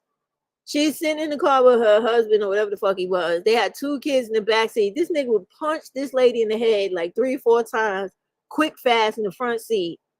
The little kids was playing. They stopped. They was all scared and shit, seen it happen, quiet staring. And she just still talking shit. She just got punched in the head 3 times fast, hard. And she still talking shit like she used to getting fucked up. And the little kids just going through it in the back like, oh my God, you know, that type of shit. And he's straight walloping this broad. And I'm just sitting there, I don't give a fuck because it ain't a black woman. So I'm just looking, but I'm like, damn, that's fucked up. Little kids got to see that shit, right? Just the crazy shit that's going on here that they think is to be normalized or to become normalcy. Because I've literally seen shit like this in my own life. So I could only imagine the shit they do to these women behind closed doors. And I already know what happens to black women. So I know this ain't good for black women. I seen a black lady get kicked down a flight of stairs when I was 7 years old. I will never forget that. I was looking at that lady fall down them stairs, and when she hit the bottom, she hit her back. So she couldn't really get up off the floor right away. Do you know he stepped over her and then walked into the kitchen and said, I'm waiting for my fucking breakfast? I was like, as a little girl, I was just looking. This wasn't no relative of mine. This was the neighbor's house I had to go stay with every now and then when my mother had to go run, take an errand somewhere. I never went over there no more after I told my mother what I saw. I said, Mommy. She said, what? I said, yeah. That lady was on that floor for a good minute or 2. She managed to pull herself up on the fucking banister, yo. Got up, holding her back, went into the kitchen and started cooking. I said, she better than me. Because I would have took all that grease that was hot in that pan and hit that dude right in his face with it, and then took that skillet and tried to push his nose into the middle of his brain. I would have just kept slamming that heavy skillet, iron skillet, into his face, and they would have took me to prison for a lifetime. There would be no way you kick me down some stairs, almost break my damn back, and I'm going to get up and cook you some food. I'm going to cook you some food, all right. I'm going to cook you some food, all right, son. You're going to get fed today. What? Yes, y'all. I have seen some shit in my life. Yes, that was the neighbor. I could, listen. You know, I ain't understand it then like I understand it now, but when I told my mother that was the end of that, she's like, oh no, we won't be going over there no more. Okay. Listen to this last part, then I'm going to get off this. So they feel like when they go to the maternal, and wait, I hit the page by accident. Let's see. Where's that part again? Maternal Wait. Okay, that's men, so we went past that. Maternal and child health. Let me just read this because I saw something about cesareans. So currently, maternal and child health program is collecting data on the benefits of doulas in improving the health, safety, and emotional well-being of mothers at birth. Doulas provide a patient-focused, non-medical support system for single or married mothers that decreases the overall cesarean rate by 50%. That is not true. The length of labor by 20, that's not true. The use of let me tell you something. All this shit that they're saying now is just out of their own imaginations. There's not one person in the world that can magically touch a woman and overall decrease if she has to have a cesarean or not, can determine if her labor is going to be long or not, or if she has to use an epidural or oxytocin. Let's stop with the fuck shit. Every woman's body is different. Every pregnancy a woman has is different. There's no magical women walking around on the face of the earth that goes, oh, let me touch you, my child, and now you will not have to have a cesarean. This is bullshit. A doula is not even medically educated enough for her to be left alone in a room with a mother going through labor, contractions, or about to give delivery, or about to go through delivery. It's illegal. So why would you sit here and lie and say that they provide a patient-focused, non-medical support system that decreases overall? You're lying. None of that shit is true. How can they do that? Are they magical? Yeah, I know this is the moment where you're supposed to kick in black girl magic jokes. But seriously, they're not magical, and none of that shit is possible. There's no amount of breathing techniques or touch techniques that's going to stop you from having a cesarean when you need to have a cesarean. There's no amount of breathing or touch that's going to stop you from needing painkillers if you need painkillers, or epidural if the doctor says, yeah, okay, you can have epidural. There's no, because you know why that's bullshit? Because I've had children. I've had 7, right? I've never had an epidural, but my daughter had one. But check this out, right? Every woman knows, whether you have natural birth or pain-free, pain-help birth, right? That there's a certain time period that goes by if you're in labor where you miss the window to have an epidural. So what are you talking about? This again goes to show you how these dudes don't know nothing about women. They don't know nothing about women's bodies, and they always trying to think they smarter than the doctor, the women, and the nurses. Because a woman knows her body better than a doctor or a nurse. You're inside the motherfucker. You know what's going on. So what are they talking? This shit is crazy. I'm gonna just read this to y'all, then we're gonna get off of this, right? Because y'all got to see how crazy these people are. So they're saying that doulas decreases the overall cesarean rate by 50%. In what world? The length of labor by 25%. Bullshit. The use of oxytocin by 40%. Not true. And requests for an epidural by 60%. Not true. Doulas often use the power of touch and massage to reduce stress and anxiety during labor. Even though that's true, none of that shit stops when you may not be able to dilate enough to get that baby out your body, and you need to have an episiotomy or even a cesarean. What kind of touch and massage is going to help you through that? She gonna need to be magical. Yes, they could massage your vagina to open it up so that you could push the baby if you only need an episiotomy, right? But let's say you got to have an emergency C-section. What kind of touch and massage is going to kill all that damn pain you about to go through, or stop you from feeling that goddamn scalpel cut through your flesh and muscle? Because they do that. They cut through the skin and muscle to open up the uterus to pull the baby out. So I want to know what kind of touch that shit is, because if it's out there, I want that shit for myself. I want it, because that's some incredible fucking touch. Because it ain't real. What do they talk? This is how they think about us, as things, as commodities, and not as people. Because I bet you $1 If a dude was having an operation, they would never put no shit like that in a paragraph talking about a male doula with his touch and breathing techniques will alleviate this male patient from having to take any type of anesthesia to go through this operation.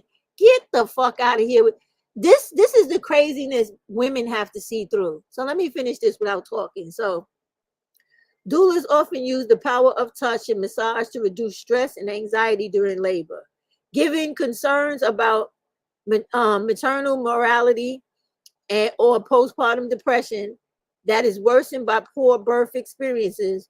Doulas should be an active option for all women, whether they are giving birth in a traditional hospital, through midwifery, or at home. Additionally, since most doula services are not covered by traditional insurance programs, the maternal and child health program should work to provide funding for low-income mothers. I took the breath like that because I had just told you about how they lying through this whole fucking paragraph, right? Every fucking state that accepts Medicaid and has a Medicaid program, no matter what they disguise the Medicaid program by calling it some different name, Medicaid always allows for doula paid by the state services. Here in New York City, we have a hell of a doula program, and every other state has one too. You just got to find out how it works in your state. Here in New York, we have midwifery, doulas, aftercare, hospitals, and all that. We even have VVACs, which is vaginal deliveries after cesareans. So when my daughter had my last son, what the fuck did I just say? When my daughter had my last grandson, a seer was born in the living room. We went to the regular OBGYN in Brooklyn. We paid for all the little equipment she had to bring to the house.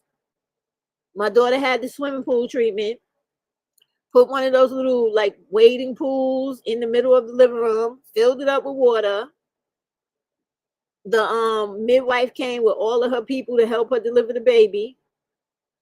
Brought all the equipment to the house, all that stuff that you usually see in the delivery room, like the warming lamp for the baby when the baby comes out to make the body temperature go up, the thing they put on over the baby's eyes so that the baby don't have jaundice and all this stuff. She had all that stuff portable, rolled it out into the living room. We moved all the furniture over. She had the whole floor of the living room to herself. She pulled all that stuff up out of the bags and out of those little crates she was carrying and made like a delivery room in the living room. I swear to God. After that baby came, after the midwife did what she had to do, the doula kicked in. The doula is the person that was sitting behind my daughter, holding my daughter up, pushing her forward to make the baby come out faster, rubbing her stomach, rubbing her head, talking to her, breathing with her, whatever. She's the same one that helped my daughter have a shower, put her in a birthing chair so she could sit down in the shower, wash her off, put her pajamas on, gave her a head to foot massage to put her to sleep after the baby. While the midwife people and her crew, they took care of the baby. They cleaned the baby. They had my daughter pump milk, fed the baby, changed the baby. Did she circumcise the baby at the house? No, not that day. She came back a week or two later and circumcised the baby at the house. All of this stuff was covered under the insurance. The only thing I had to pay for was the visit at home. Like I had to pay for the equipment, like the pool and the stuff like that, and the lamps and the stuff, the stuff from the operating room, the delivery room. So that was like $5,000. That whole thing was $5,000. I paid it out my pocket in addition to the money that came from the insurance. A good situation, okay? They're not telling the truth about all this. Because even though I paid, let's say I couldn't pay, right? The midwives have another program where you either could pay by scale, meaning you pay what you could afford, or they will have a second insurance kick in from the state, because this is all under this program. That's why you got to read and find out what your state does, because here they pay for the whole thing. But I had said, no, I'll pay for all these other things because my daughter wanted them. So I paid for them, right? My daughter, I paid for them. And that was that. That was that. Afterwards, I got half the money back from her father, but you know, that's another story. So, but anyway, all these things are there in every state. So when they're talking about certain things to provide funding for low-income mothers, this is already built into the federal government gives the states money for Medicaid to do these things. I don't want to start talking about the Native women because that's a totally different story and they can tell their own story, and they have different laws and treaties and different acts in America that cover different options and access to American Indians and Alaskan Natives. So we won't talk about them, okay? Because they have a special category where, because they have tribes, they have to preserve the tribes and the different things and situations people do in their different type of births, traditional births, depending on the tribe. So since I don't actively participate in that, and the people that are related to me that live on the reservation, I don't really see them on a regular like that. I don't feel like I have the right to be talking about the things that I know of without knowing every bit of it and exactly why it's done. Because I ain't my grandmother. My grandmother passed away. She was a person that knew all of that stuff and actually experienced that. I did not. So I'm gonna move on from that. Yep. So, but yeah, I'm done with this, but I just want y'all to see, like, you have to, Black women, I don't care what everybody else does. You need to literally go on here and read this stuff so that you don't have to hear from anybody what this stuff says. Read it and see what they have planned for you. Read how they plan to have you stuck literally in your house, taking care of children literally up to 8 years old without you being allowed to work. You understand? Go to school and be independent. The whole thing is, Black women, they want to take away your independence. They want you to go back to before 1972 when you could have and do things all on your own. And I want y'all to understand that. And for Black women, they want us to go back even further. They want us to go back to 1965 when we couldn't even vote. Because I want y'all to be clear about this as Black women. When white women are talking about the suffrage movement, that was only for white women. Only white women, not Hispanic women, not Asian women, not Black women, only white women. They got their right to vote by the 19th Amendment. I think like 2 years after that amendment was passed. They was actively voting. The only people that could vote in this country was white men, Black men, and white women. Black women was left out of the loop for like the next 50 years? No, next 40 years.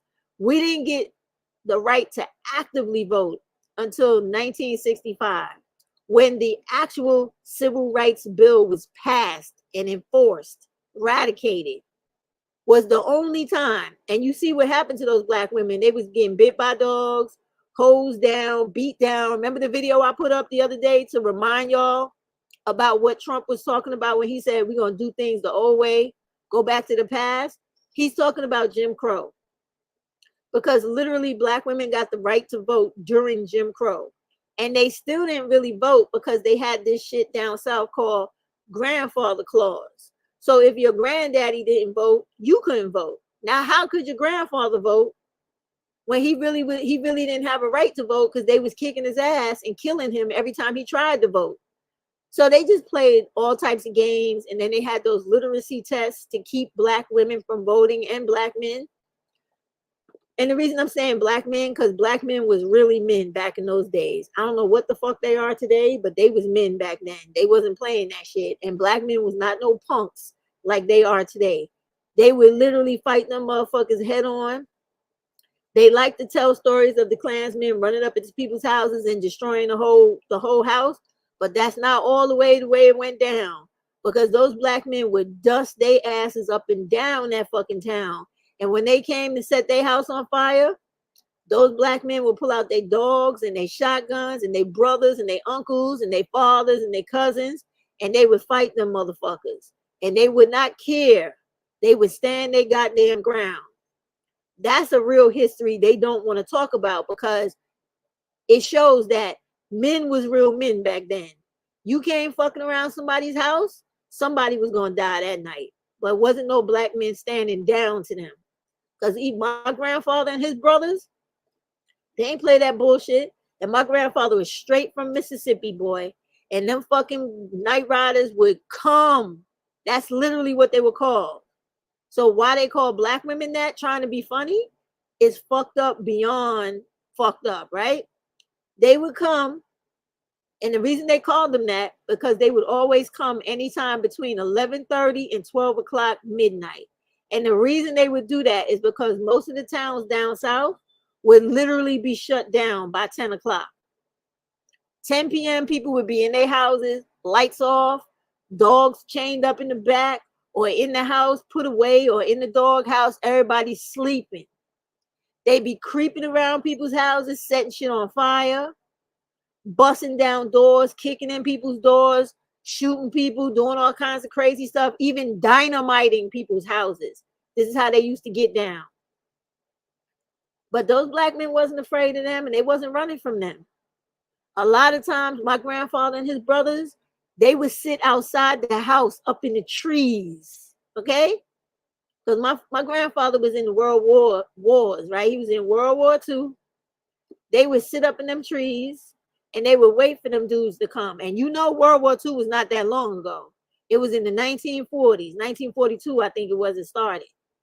He would sit up in them trees after they got home, and they had these other black dudes down south called the Deacons for Defense. They would come to anybody's town and stay in the churches and the neighboring houses, and they would fight with the regular community black dudes against the Klansmen. Those was real black men back then.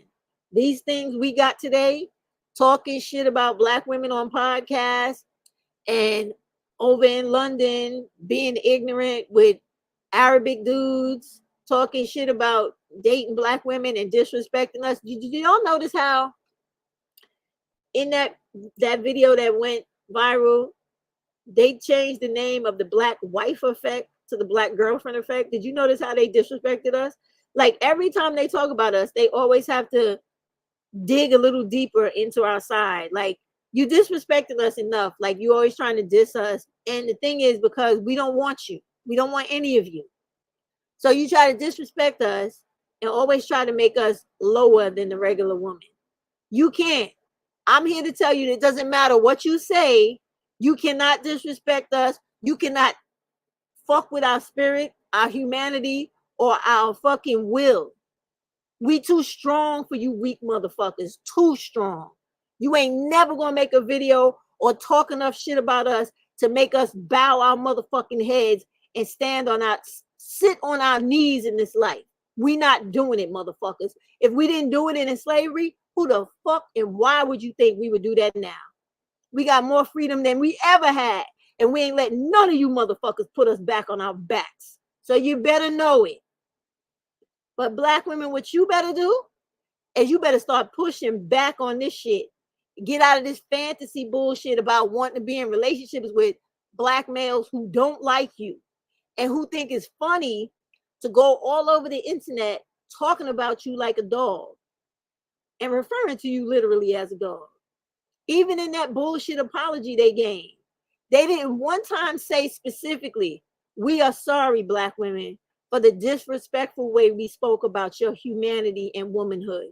They referred to us as dudes and bros and all this other bullshit. Now, technically, a dude is a city dweller, but I'm not accepting that shit. Give the apology again and say it the right way and still cancel those motherfuckers. Cancel them. Do not patronize any more black males. Make all of their fucking channels shut down. We are not their fucking commodity. They cash cow to come up here talking about how we stink, we ugly, we're whores, we this, we that, but make money off of talking shit. Why are you paying people to talk shit about you? Y'all have to get more self-respect, more self-esteem, and understand that you are enough, baby. You don't need nobody in no relationship to make you feel good and whole. The love you have for yourself is more important and is worth more than you thinking that somebody that can't even love themselves and respect the blackness that they come from to love you and give you what you need in life. They are not worth nothing.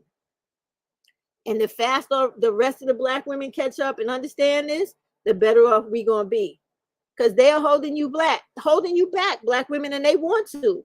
Not one of these black dudes talk about the dangers of Trump and the death of black women and little girls. Do you know how many black women are gonna die if this dude gets into office?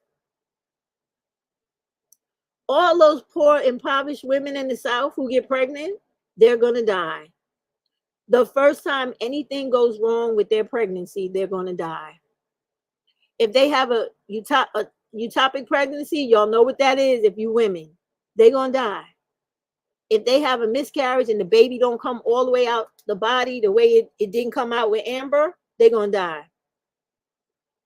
If they have, sometimes when you're pregnant, the baby will pull away from the uterine wall and start growing somewhere else in your body and cause you all types of problems. And sometimes the baby grows on the outside of the uterus, you're gonna die.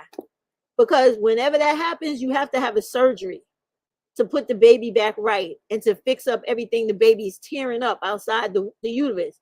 With these white people and these laws and this dude trying to put all this shit into law, you're gonna die. Because if a doctor is too scared to perform the surgeries that they perform every day on millions of women who have pregnancy complications, there will be millions of women who die in 1 year. You think I'm bullshitting? Let this stupid nigga get into office and see. So all you women, regardless of how you feel about abortion or whatever, you better vote against this dude. Because if he gets in office and they enact any of this shit, you're all gonna die. Literally. Because there will be no doctor who's gonna be brave enough, because they all bitch made anyway, half of them, and then the other half hate you just because you black. And the first time and I swear to God, I know that's what they did to Amber. That's why the hospital is in trouble now for her death, because every doctor, when they took her case to the medical board, said her death was preventable. So you know what that means? That means that some white doctors and nurses somewhere was like, fuck this black bitch. We don't care about her. Let her die. And that's exactly what they did. And that's going to happen to more women if this guy gets into office. So y'all better make sure he does not get voted in. Make sure of it. And stop listening to people like Umar and Tariq Nasheed and the rest of these black male asshole idiots online telling you that voting does not count when they only talk about Democrats. Do you notice that? Whenever they say, oh, I don't really care about Republicans or Democrats, but they always badmouth Democrats, right? But never do they sit down and actually specify all the issues and the things that's wrong with the Republicans. Have you not noticed that? Because I listen carefully when Umar talks his bullshit. I listen carefully. I listen to the things he say. I listen to the things he doesn't say. And I go, I see what he's doing. None of these black dudes care about you dying in childbirth. They just care about holding you down in life where you can't surpass them in accomplishments and independence. That's all they give a fuck about, because they're woman haters. They are the misogynists. They have surpassed every man in this country with misogyny. They hate women more than they hate doing the right thing, I guess, because they never do the right thing. They hate black women so much, they vote for a white man who will try to put us back, not in slavery, but into Jim Crow, right? Give the police the ultimate authority to kill black people any way they want without ever having to be held responsible for it. Just as long as black women are not able to have an abortion and they think it's going to allow them to have more access to black pussy. It's not going to happen, motherfuckers. No matter what these white people do. The 50% of us are never going to fuck you, never touch you, never date you, be around. We would die first. Die first before one of you dirty motherfuckers touched us or had the opportunity to fuck us. or impregnate us, we would literally die first. I'd be leading the fucking charge. I'm dead up serious. I hate black males. I hate that they traffic little black girls. I hate that they hurt black women. I hate that they kill black women every day, every 4 to 5 hours of the day, and nobody cares about that. I hate them with every ounce of me. I don't care what a police officer does to them. I don't care what happens to them in this society. I hate them because they hate me and little black girls. And I want them to disappear off of the face of this earth tomorrow. And I mean that shit. I mean it with every part of me. Because they don't care. They don't care. Did you notice that no black males said anything about Amber or any of the black women that died already from these abortion bans? They don't give a fuck. They don't care about anything about us. All they care about is fucking us. That's all they care about. And y'all know it. So you need to get out of this delusion of thinking that you're going to find some unicorn that loves you and wants to do right by you. They don't care about you.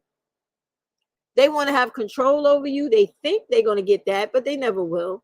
Because once if this Trump gets in office, he's going to take black women's rights away and he's going to take black males' rights away. And we both going to be back to Jim Crow status again, or equivalent to being property in this country, not like slaves, because people going to die if they try that. But you know what I mean? Like, we won't have no money. We won't have no place to live. And people will not be forced to hire us. We will not have jobs. People will say we can't go to their schools. This is literally how black people were living in this country for a long time. And black people, you need to learn your history, because the majority of those dudes on this video, I got to go get it and show you, right? They don't even know their own history. They don't even know that it has only been like 70 years that black people have been able to literally be integrated into society. That's one fucking person's lifetime. And even though white people try to pretend like, oh, 150 years ago. No, it wasn't, motherfucker. It was 150 years ago, an old white motherfucker signed a paper. But the conditions black people lived under continued. And it only let up a little bit about 70 years ago. Only about 70 years ago.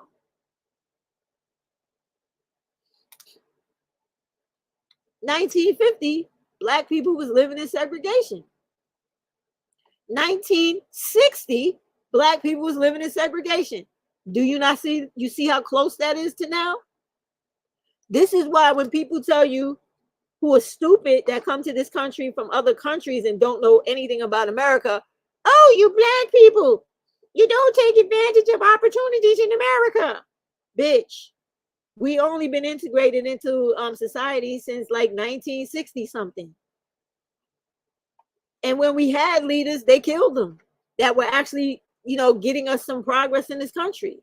And then scared off all of the rest of the bitch made ones that was left behind, because none of them stood up because they know they was going to be shot the fuck down. And that's still the case to this day.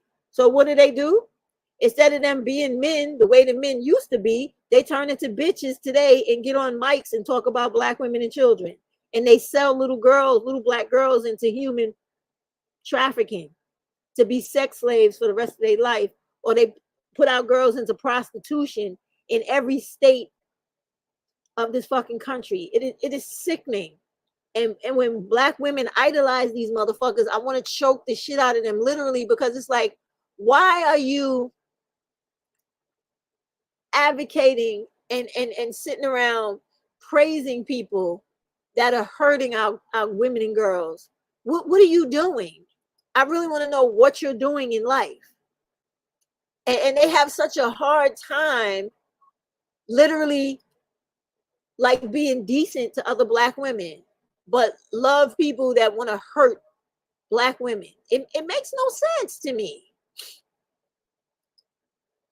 I can't with it. I seriously can't with it. I'm telling you. This is really what's going on in this world. Really what is going on in this world. I want to show y'all this last clip, and then I'm going to get on out of here because I went way past my time. I get over emotional. You know how I am. It's too much, y'all. I'm telling you. And when you try to talk to Black women, they don't want to listen. They do not want to listen, child. They swear to God. They swear to God. Listen, I said back. What are you doing? They swear to God that you trying to keep them from some type of serious love that they're gonna get from these dudes. And it's like you're not getting anything from them. They're animals, literally. Look how they was laughing and acting all crazy with those dudes when it came to, this is making me mad. I can't find this damn video and this thing is acting stupid. Hold on, y'all. My goodness. We did the fact check. Come on, stop playing. Give me what I need. Let me stop it all. Let me go get another one.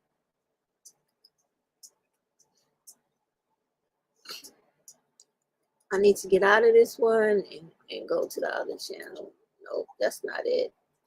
Buddha, you have to relax. I'm gonna feed you in a minute. Not now.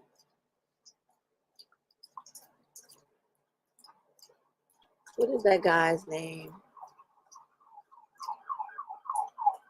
Gotta get it. All right, I need to go to my videos, right? I gotta get out of this one. Close it. Sorry, y'all. This new channel. Go to the other channel. Hold on.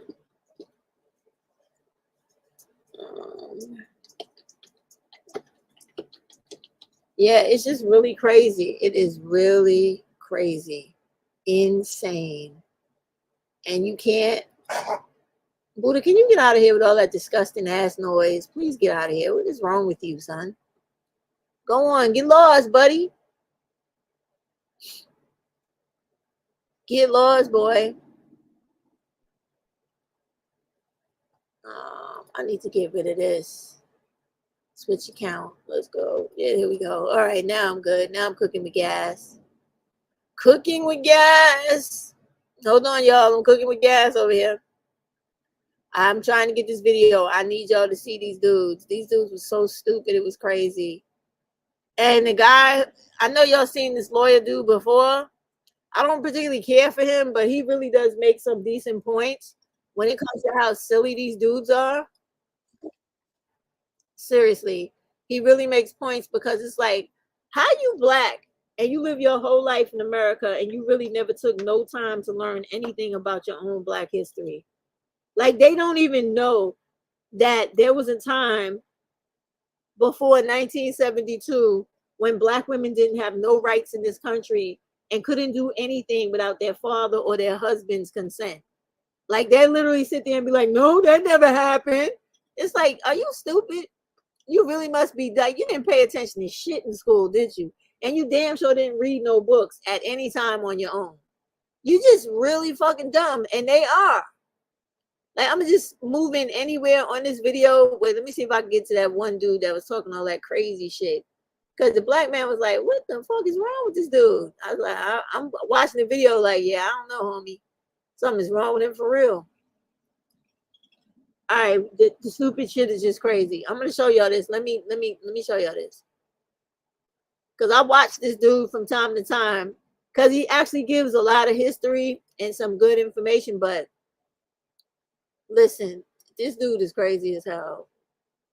Is this the one? What? Yeah, here we go. Here we go. Here we go. Watch this, y'all. Watch this. All right, let me. Where's the Let me go back and take the mute off. I want for the past 4 years we've been in multiple proxy wars across this country. She acts like nothing's happening. You know, it's really a bad situation. All of these voters are leaning towards supporting Donald Trump, some more than others. But I wanted to understand whether it was a more pro-Trump or anti-Harris vote. And I got more than I bargained for. Let's listen. By a show of hands, are you voting for Donald Trump or against Kamala Harris? Four. How many, For Donald Trump. how Four. many, Against hold on, Kamala hold on. Harris. How many of you are Yes. voting for Donald Trump? Raise your hands. 1, 2, 3, 4, 5, 6, 7, 8, 9. How many of you are voting against Kamala Harris? 1, 2, 3, 4, 5. Okay. Those are all the real misogynists. The regular ones are regular ones, regular misogynists. The last few that raised their hand, they super misogynist. Especially this little ugly one, Carlin, from Florida with the doo-doo braids. He's stupid as fuck. Dumb as fuck. He doesn't know anything about black. He's a fucking idiot. Why am I voting for Donald Trump? To put it simply, I trust him to forward America's interests, foreign and domestic, more than the other candidate, period. And I can expand on that. Why Black people vote for Kamala Harris and Democrats more generally is a bit layered, but essentially, and this is complicated, Black Americans see themselves in a separate lane from Americans. So much so that when Donald Trump says, I want to be the president for America, they assume white America, when that might not actually be, I don't think that's what he means. And evidence shows. Does this young man know? Does he know for the first 350 years of this country, the first 240 years, African Americans were enslaved. And then for the next 100 years, African Americans were legally segregated.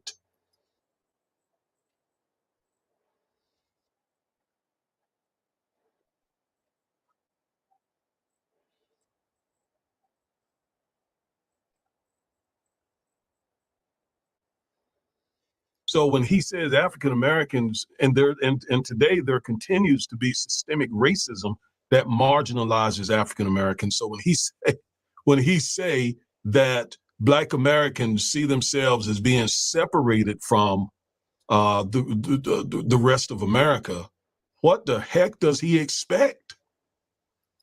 He's an idiot. Remember I told you they're all idiots?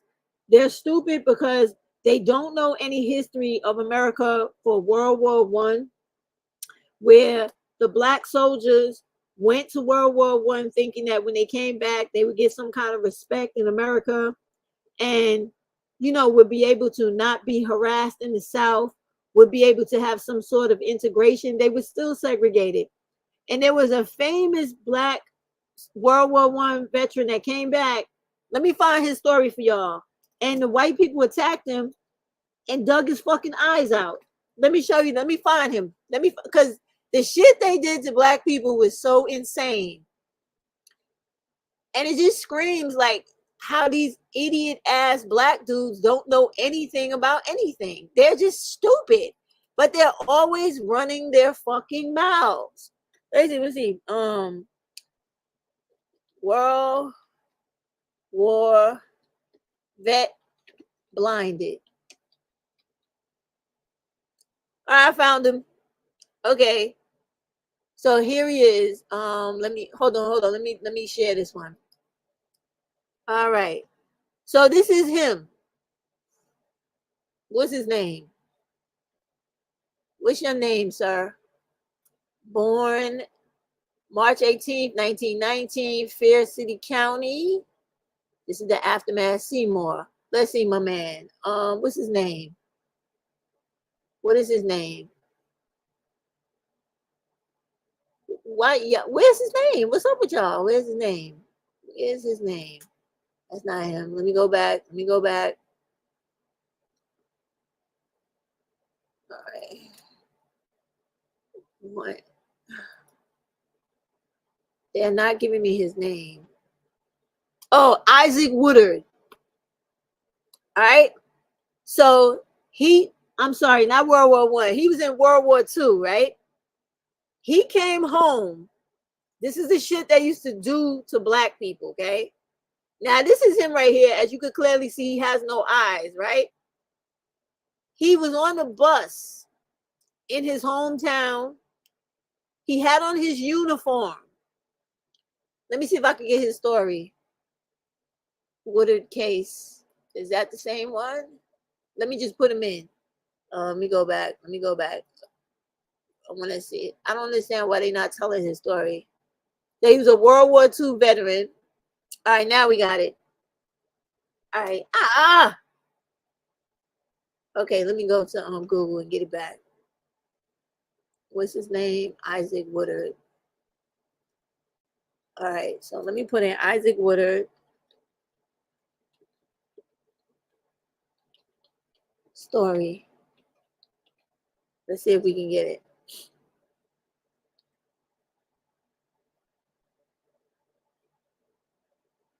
I'm trying to see if I can find a story on him. All right, here we go. I got it. Let me see. Here it is. Here it is. Here it is. Here it is. Let me see. All right, I got the story. Let me do it. Okay. All right, so this is what happened to Isaac. On February 12th, 1946, Isaac Woodard was on a Greyhound bus traveling from Camp Gordon in Augusta, Georgia, where he had been just discharged. Now, this is from the military, okay? And en route to rejoin his family in North Carolina. When the bus reached the rest stop just outside Augusta, Woodard asked the bus driver if there was time for him to use the restroom. The driver grudgingly acceded to the request after an argument. So this white bus driver is bent out of fucking shape because this black man, who is a World War II vet, this means that this man went to Europe and was fighting with the American people to free the Nazi camps, and all the black people, Hispanic, Asian, gay, lesbian, disabled, mixed breed people that was also in those Nazi concentration camps. They went over there and they got all those people that was left out. He came back, and this is what happened to him. He's on the bus, just came out the military, trying to go home. He got to go to the bathroom. He got to get into an argument with this dumb motherfucker driving the bus. And then what happens is when he came, the driver grudgingly acceded to the request after an argument. Woodard returned to his seat from the rest stop without incident, and the bus departed. The bus stopped in Batesburg. It's now Batesburg, Leesville, South Carolina. This was near Aiken, right? Although Woodard had caused no disruption, nor did he start another argument, the driver contacted the local police, who forcibly removed Woodard from the bus after demanding to see his discharge papers. A number of Batesburg policemen, included this chief, Linwood Skull, took Woodard to a nearby alleyway where they beat him repeatedly with nightsticks. They then took Woodard to the town jail and arrested him for disorderly conduct, accusing him of drinking beer in the back of the bus with other soldiers. No other soldiers were on that bus, otherwise they would not let him take that ass whipping like that. I guarantee you that. Newspaper accounts varied on what happened next. But author and attorney Michael R. Garner said in 2003, none of the papers is there any suggestion that there was verbal or physical violence on the part of they trying to explain that the black man didn't do anything on the part of Sergeant, and he's a sergeant now, not a regular private. He's a sergeant. His name is Sergeant Woodard. It's quite unclear what really happened. It ain't unclear. Woodard told them what happened, but this is how they do. They lie about the truth. This is supposed to be his fucking attorney? Wow. So they say that what's clear, they're not really clear what happened, but what did happen with certainty is the next morning when the sun came up, Sergeant Woodard was blind for life. Now, let me tell you the story I heard. When my grandmother told this story, because my grandfather was also a World War II veteran, she said they took Woodard off the bus. He didn't go into no alley. This is how black people used to tell the stories back then and tell everybody, right? And they would tell it through the black newspapers, because we used to have a couple of black newspapers back then, and all the black people all across the country used to read. So she said she read that they took him off the bus, just right outside the bus, and beat him down next to the front wheel of the bus, and took the nightsticks and rammed his eyes all the way to the back of the sockets. They said his eyes were literally on the ground by the bus. And I believe it. But how is something gonna happen to a black man and he not be able to tell you what the fuck happened to him, whether he could see now or not? They didn't want to tell the story because this is what America does. They lie about how violent and how savage and how hateful they are to black people for no fucking reason. And this is why when black males are sitting up here talking about we vote for Donald Trump with his white supremacy, they are dumber than the dumbest idiots known to man. Because the stuff that happened to Isaac is the stuff that will happen to them tomorrow if that dude gets into office, because he's going to give police immunity. And who did this to Isaac? Was it not the police? There have been cases where they have cut black men's legs off, cut their arms off, and they did the same thing to black women and children. So don't think it's only black males or black men, because they back in those days. They did the same damn thing to women and children. They don't like black people at all. So y'all better stop being deceived. But I just had to tell you about this one because he came across my mind when the man was talking. So let's get back to the other man and watch his live about those crazy black dudes. Oh, them guys on this panel are so ignorant. It is crazy. They don't have no kind of black history, or nobody taught them anything about themselves in America. They ain't even read no books on their own. I know. Does he know history?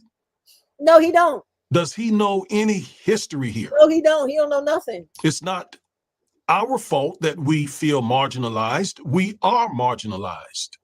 We are other. Dr. King talked about that otherness, that thingification that white Americans imposed upon us black folks. So these people, again, are misinformed, the victims of disinformation. They just simply don't know. All right?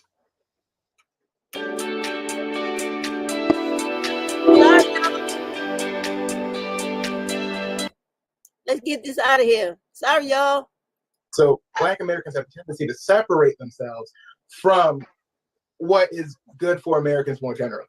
I'm voting for Donald Trump because I can see that when I listen to, the news and everything, I see that, it's very biased. I've never seen one president be attacked so much. So to see that the whole establishment is against one person kind of makes it seem like he is actually going against the establishment. I don't like being taken advantage of and trying to be made a fool of. And I feel as though the Democratic Party and...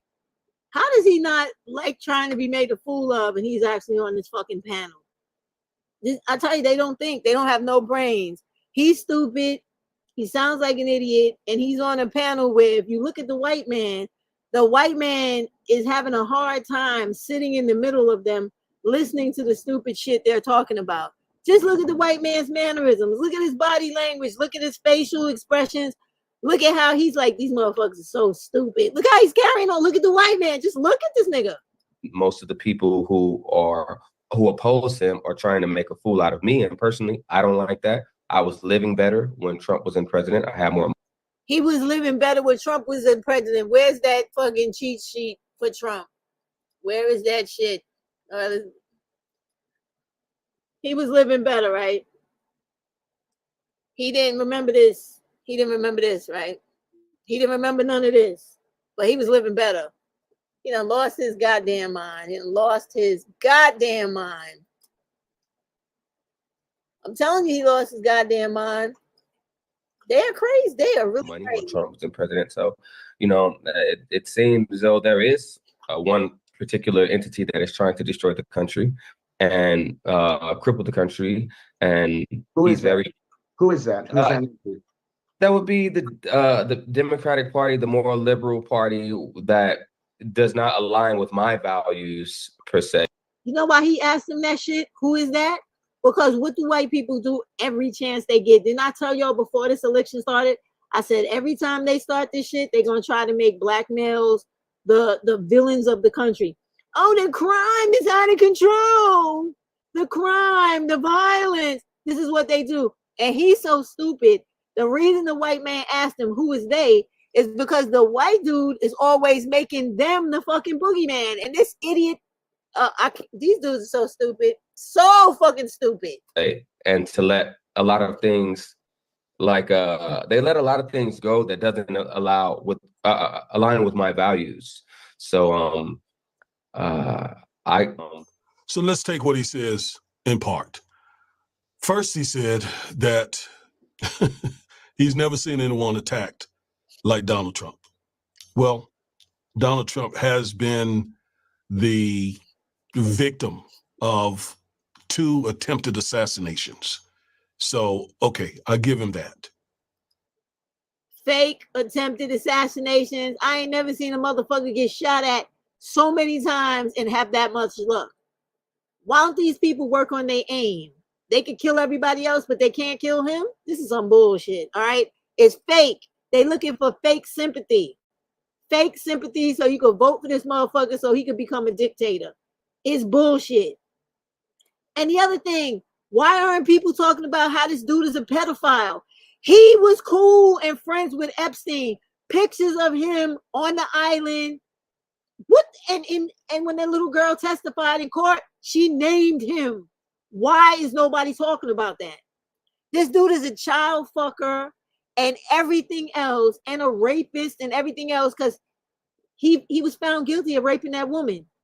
But it's all cool, right? Because he hurts little girls and women. It's all good. He's as misogynistic as they come, and all these women-hating dudes, they love this motherfucker. But when it comes to personal attacks, when it comes to being vilified, when it comes to being racially attacked and so forth, you would have to give that to Barack Obama, right? You would have to give that to Barack Obama. And you would also have to say that Donald Trump opened up this can of worms. Yes, he did. And he is the reason why, part of the reason why this country is so polarized. Yes, he is. And I'll tell you what I mean by that. Trump exploited the divisions that was already present in this country. He used it to get where he wanted to get. That's right. He knew it was there. They communicated it to him. He saw it. He knew it. He's been a white supremacist all his life. Yep. And he exploited it. Can I just say, do y'all realize that the Ku Klux Klan showed up to his Georgia rally the other day? Remember all the times I've been telling y'all that this dude was a Klan member on all my videos when I talk about him? And people dismiss whatever black women say, even other black women. But I've lived to see this dude in action when he was younger. I know, and I was there. I saw on the news, I read in the newspaper how even after the Central Park 5 boys were arrested, and they were saying that they were innocent, this white man Trump took out a front page ad in the New York Times calling for the deaths of these little boys. He wanted them to get the death penalty. And then years later, we find out that it was the white woman's boyfriend, her Puerto Rican boyfriend, who raped her in Central Park. But he called for the death penalty for children, y'all. And nobody gives a fuck about that. He was on Epstein Island, fucking little girls, and nobody cares about that either. He raped the woman that he has to pay money to. Nobody cares a fuck about that either. What is wrong with people and their need to love and want somebody who's a fucking piece of garbage as the president?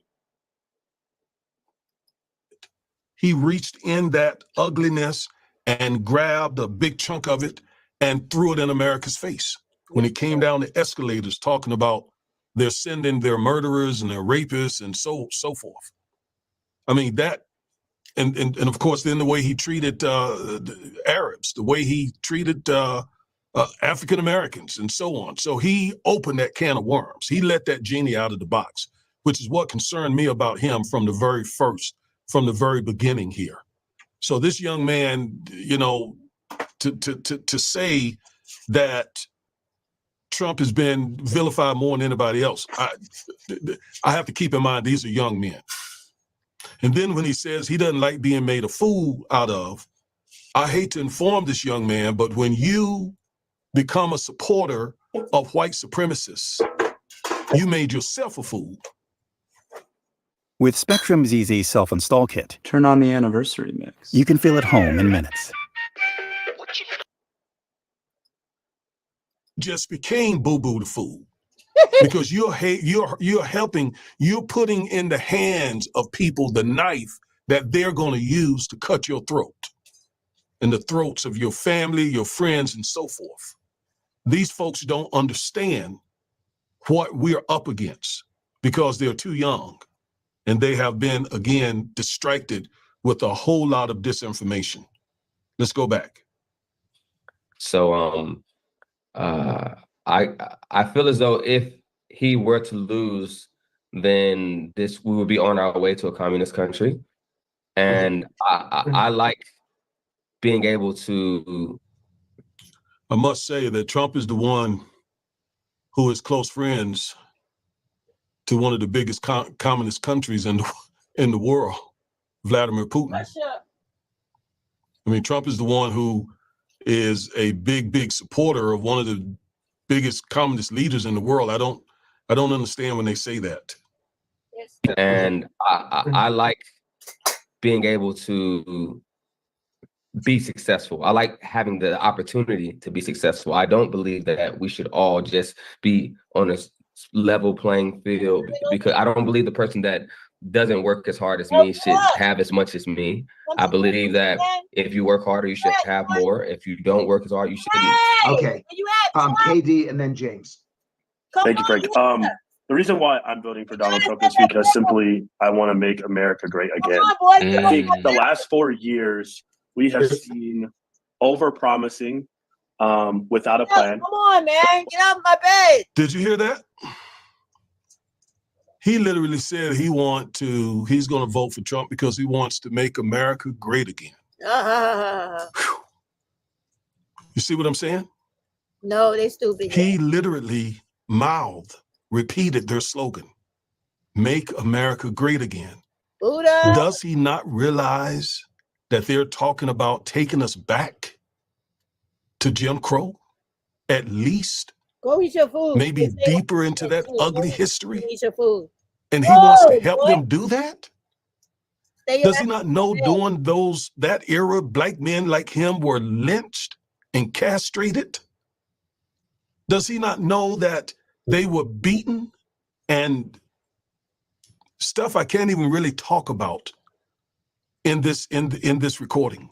The stuff that was done to black men to humiliate, to emasculate black men. Does he not know that that's what Trump means when they say make America great again? They want to take us back to that period. I told you, we failed. And the public education system failed because they hide this history. They don't want Americans knowing this history. So the stuff that is coming out of these young men's minds, this is what I wanted you to hear. This is the result of disinformation. This is the result of misinformation. This is the result of a school system that's failing. This is the result of white supremacy talking points being spread abroad. And it gets worse. I don't think I'm gonna be able to go through this entire recording, but I'm gonna tell you where you can find it so you can listen to the rest of it. But let's listen to a few more comments here. What I watched on the debate stage were a lot of lofty goals from a Democratic candidate who's been vice president of the United States for 3 years and 8 months. And nothing that she proposed, or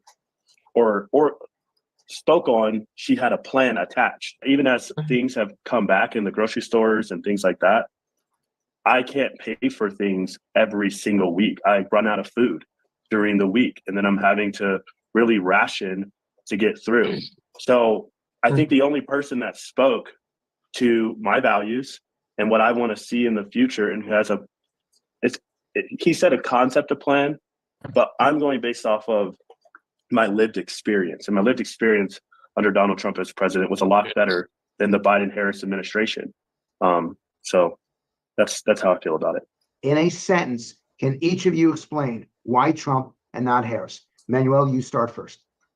Yeah, I would say because of track records. Yeah, I've seen Donald Trump's administration compared to Biden Harris administration, and I know, and I can say for a fact that Trump was better, basically.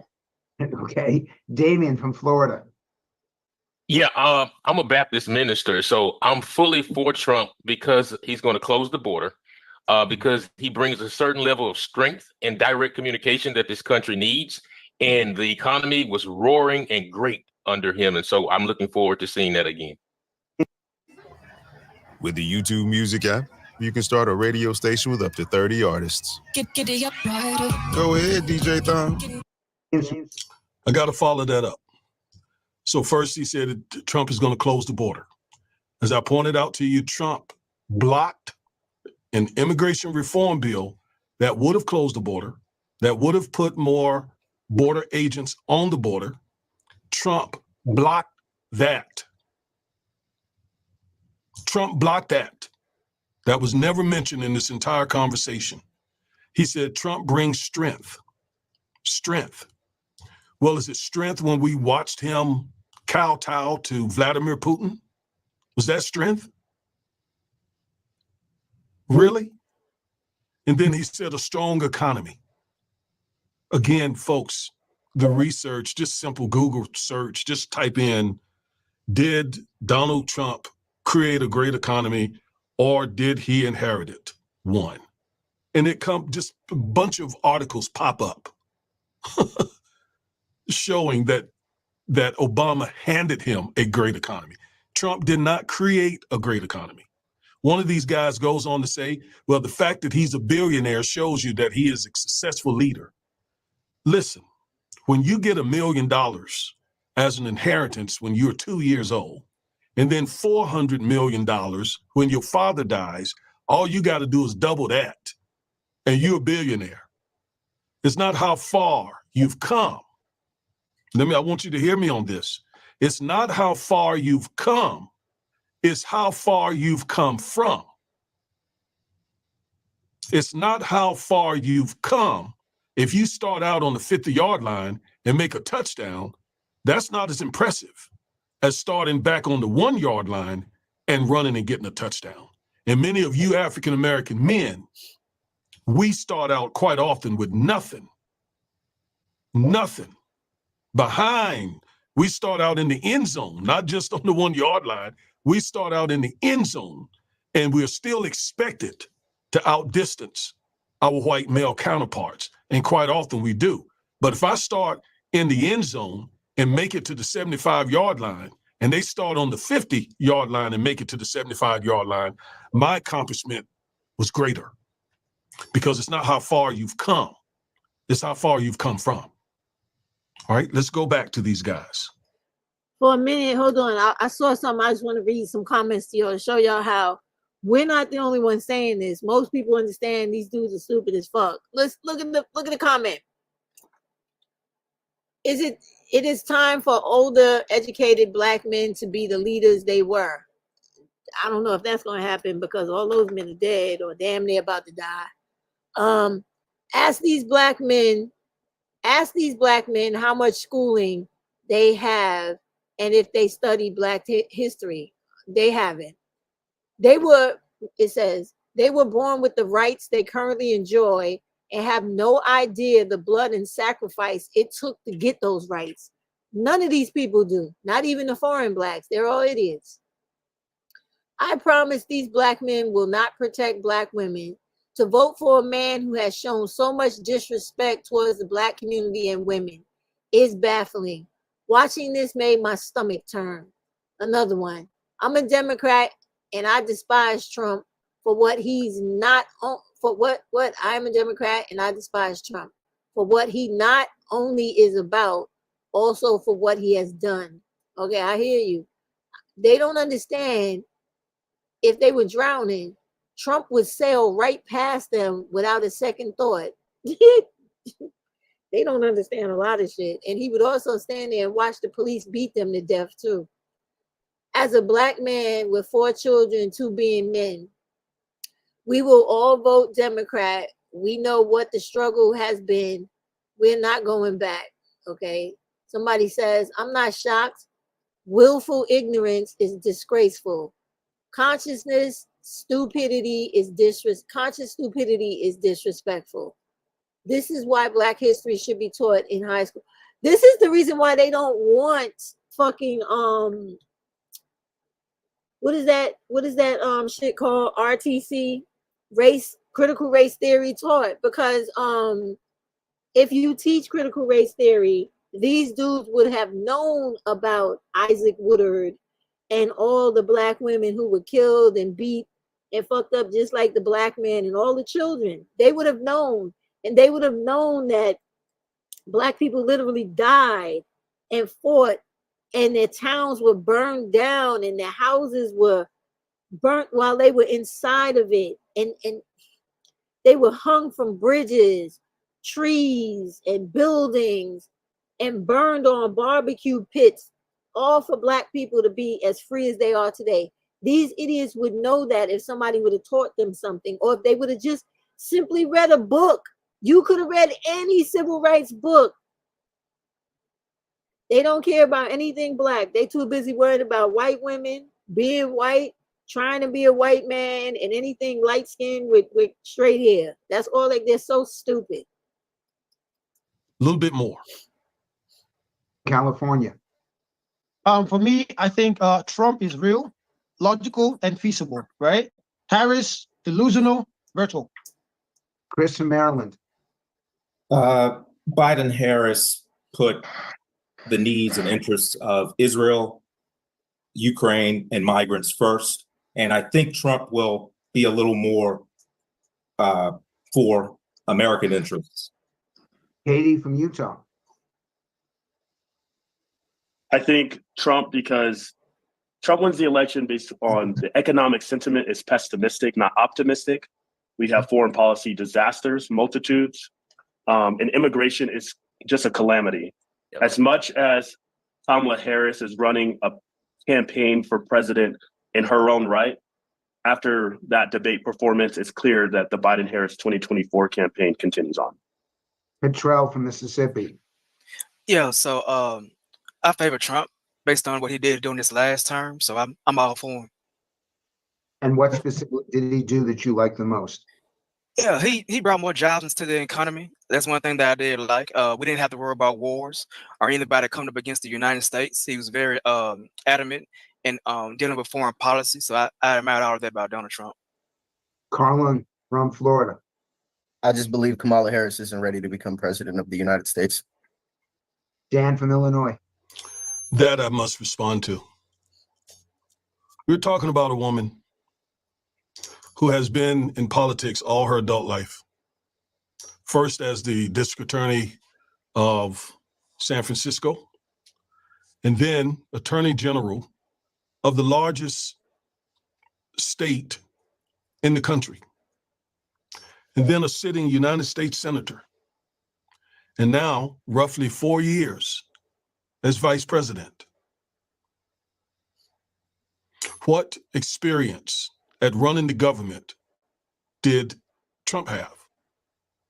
And what experience does he even have now? Because according to a lot of the people who worked for him, he didn't know what he was doing. He was so horrible at the job, a lot of those people are not endorsing him, including his former vice president, his former Secretary of Defense. All right, let me interrupt, homie.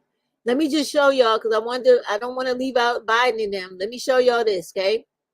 So this is the current White House fact sheet for Biden-Harris, right? So you see here it says Biden-Harris administration advances equity and opportunity for Black Americans and communities across the country. You can take any amount of time you need to pause and read, but I'm going to flip through it, right? So they have the highlights: growing economic opportunity for Black families and communities. they talk about the particular bills that they use to do this, right? By investing in America. Here, and I want you guys to stop and read this. Go on the website. I tell y'all all the time to go to the government and read what's going on. This is whitehouse.gov, right? And so you're gonna go here and you're gonna read, you go to the fact sheet. This is what they say is happening here is that they did the American Rescue Plan. They did the Bipartisan Infrastructure Bill, the CHIPS and Science Act, the Inflation Reduction Act. They did these historic executive orders on racial equity. And this is where you can actually read all this stuff and know exactly what it is, when it happened, and who did it. What else are they talking about? Addressing longstanding economic inequalities impact people's economic security, health, and safety. Talking about the vision. What is this? Created 2.6 million jobs for Black workers. Help Black working families build wealth by up to 60% related to pre-pandemic increase on record. Cut half the number of Black children living in poverty in 2021 through those tax credit expansions. Provided breathing room to the families of over 9 million. Oh yeah, the money, the money made you happy. Began reversing decades of infrastructure disinvestment, including with $4 billion to reconnect communities that were previously cut off. Oh yeah, they did that in New York City. They did that here with me. Like places where Black people lived in some of the boroughs where there was really no transportation. You had to walk like 10 blocks to get to a bus stop, and there was no train or anything like that. They put buses all over the place for people to get bused to the train. They did that here. I've literally seen that. Connected an estimated 5.5 million Black households to affordable high-speed internet. They did that right here with me. The people here who live in the projects, they can't afford internet. So the city pays for them to have an internet that comes with the projects. It's free. They just plug into it with their accounts online, and then they have internet. Whereas you and me got to pay for internet or cable, they get the shit for free. So they have done that because they do that here in New York City.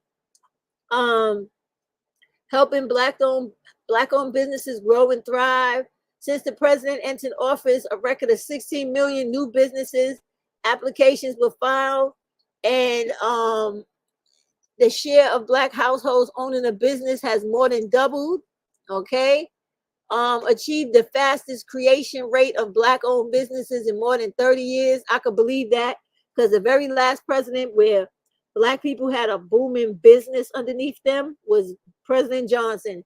And that was a long fucking time ago. That's probably the president they talking about. Improved the Small Business Administration flagship loan guarantee programs to expand the availability of capital to underserved communities. Since 2020, the number of dollar value of SBA-backed loans to Black-owned businesses has doubled. Launched a whole of government effort to expand access to federal contracts. That's right, Black women, get your businesses up, because they have a Black women business list where you can put yourself on there for governmental contracts. Contracts for small businesses awarding a record of $69.9 billion to small disadvantaged businesses in 22.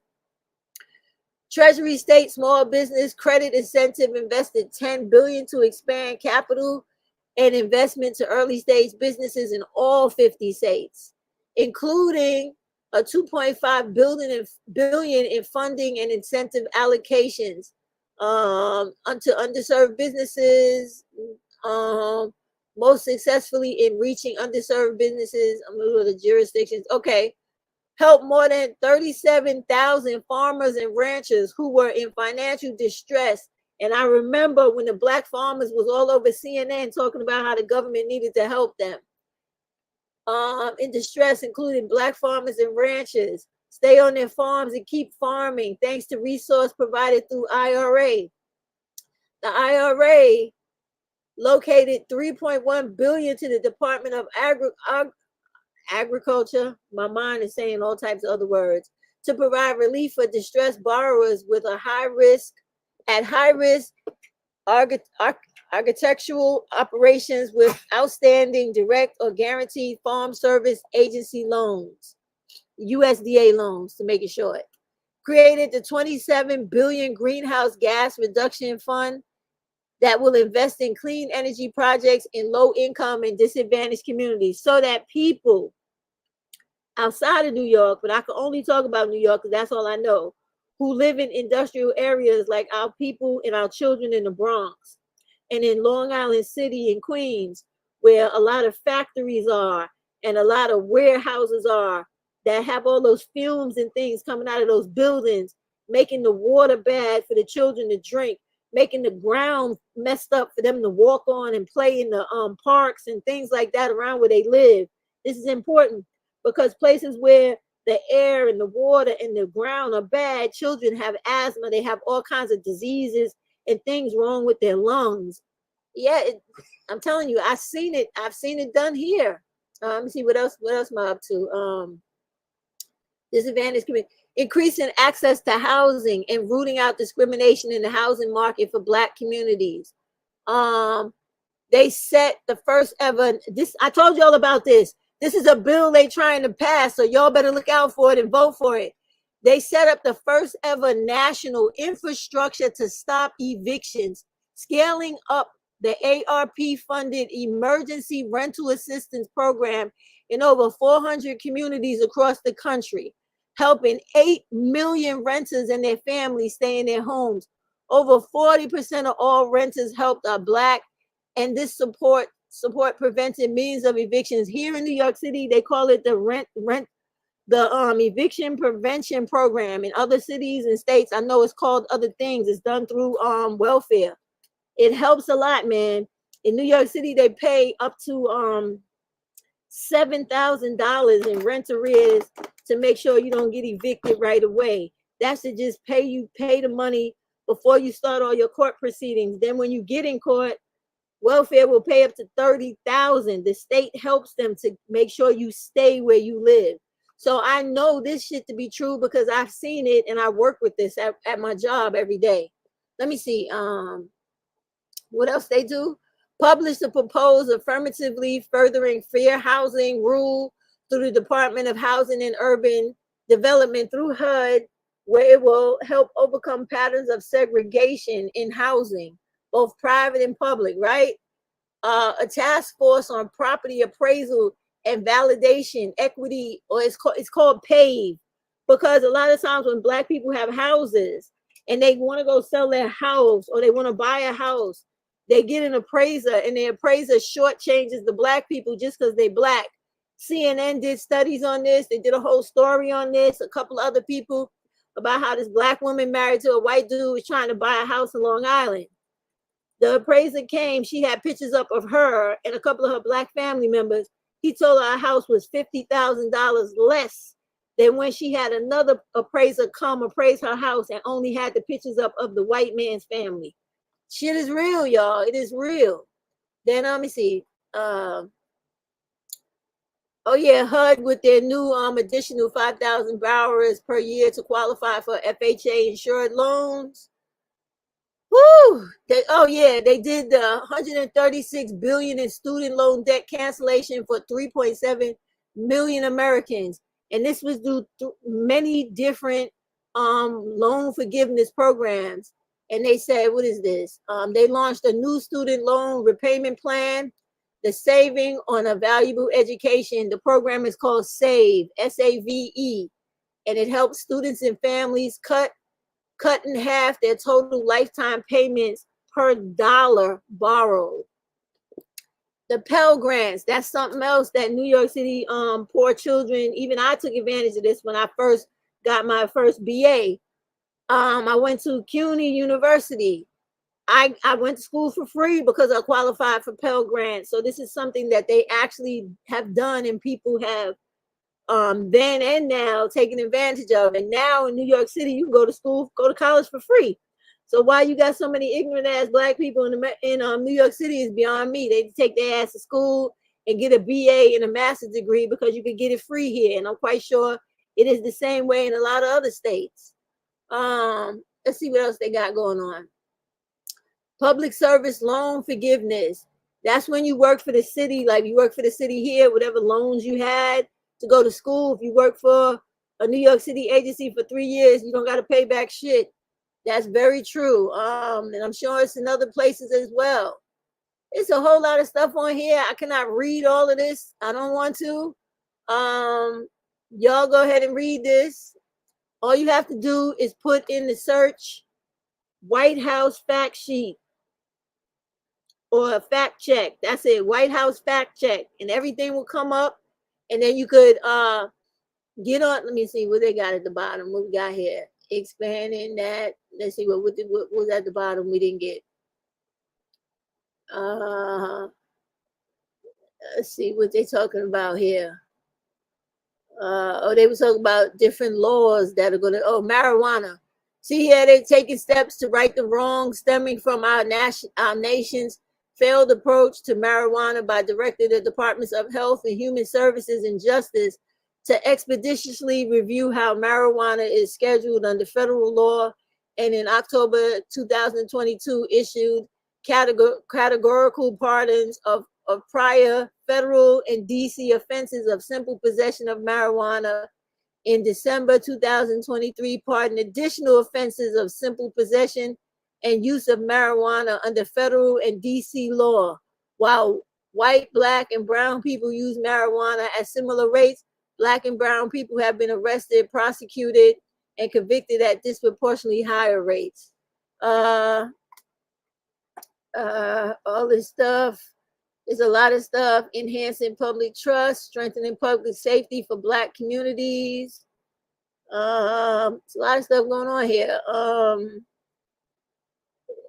What is this? The Safer Communities Act. They did launch the first ever White House Office of Gun Violence Prevention and taking more executive action on gun violence than any president in history, including investments in violence reduction strategies that address the root causes of gun violence and address emerging threats like ghost guns. Yes, in New York City, they had a big issue with ghost guns. They also had that buyback gun program. They had a lot of things with guns in New York City, because even though we're known for not being allowed to have guns on the street, people are allowed to have guns here in their houses with permits, but they carry a whole hell of a lot of illegal guns on the street. That's definitely the case. Do not think you won't get shot here, because you will. And they're dealing with that. They're trying to clean up the streets, which I'm very happy for. I don't have to walk around with my bulletproof vest as much as I do, but it's very true. Let's see what else they got here. Increased funding for the Department of Justice's Civil Rights Division, which has more than doubled the number of voting rights enforcement attorneys. The Justice Department has also created the Election Threats Task Force to assess allegations and reports of threats against election voters and investigate and prosecute these matters matters where appropriate. Okay, I'm tired of reading. Y'all go in here, just type in White House fact check, and it'll come up. You can go into the administration, learn a lot of things about all these people here. Go into priorities, read some more stuff about things that affect us. Everything from economy, healthcare, immigration. Let's see what it says here. Is it saying anything worth reading? No. And they're talking more about other stuff.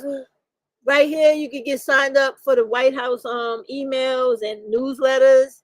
Go back to the top. You want to watch the records. When I tell you to check out these people and what it is they do and what they're doing, this is a great way to find out, okay? This is a great way. Go back to the top. We go from the record to the briefing room. And here you get all the fact sheets of, sorry about that, y'all. I hit the mouse. You get the fact sheets of the things that have been happening throughout the year that you missed or you didn't see on the news, okay? This is all the stuff. This is how you get it. Then you go, and that's it. You hit the menu until your heart's content, okay? Let's see what they say on get involved. What's happening here?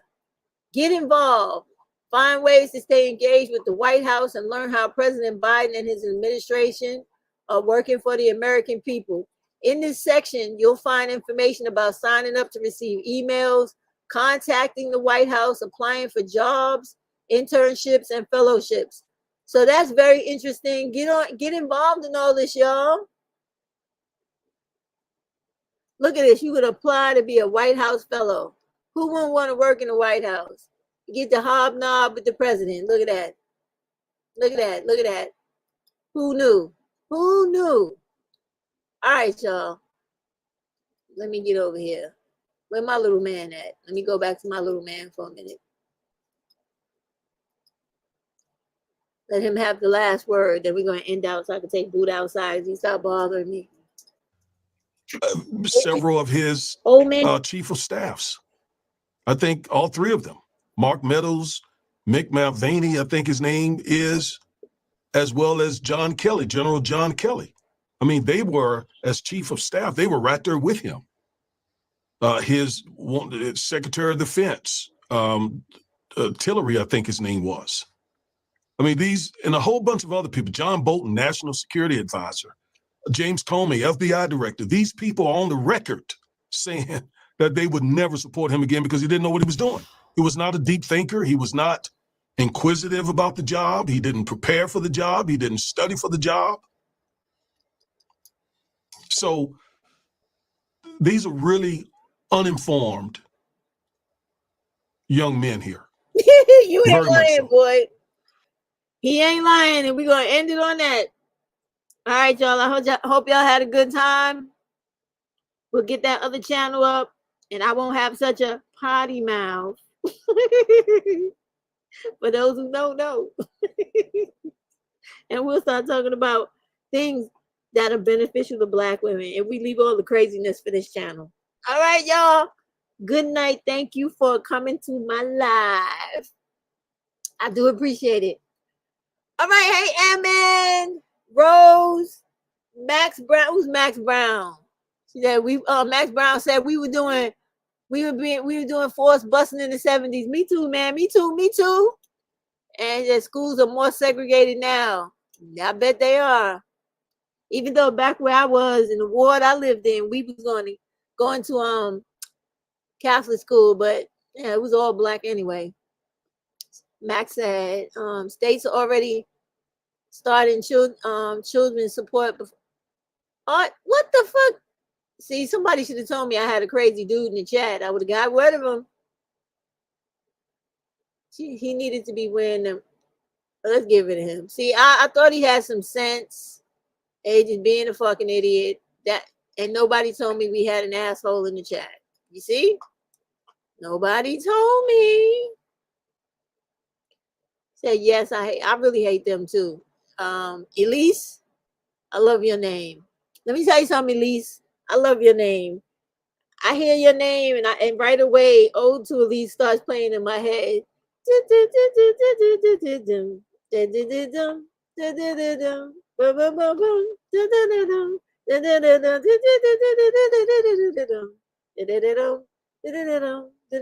love that shit. I love it. I really do. I love that shit. All right, y'all. Hey, Gwen. I'm going to go now. Max, you bastard. You better be lucky I was so caught up in reading all that shit. I would have banned you a long time ago. Yes, I do. I love it. I have that on my phone, girl. When I'm at work, I listen to Ode to Elise. I listen to Carmen by Bijay. And I listen to Figaro. You know, like Carmen, like the tragedy of Carmen.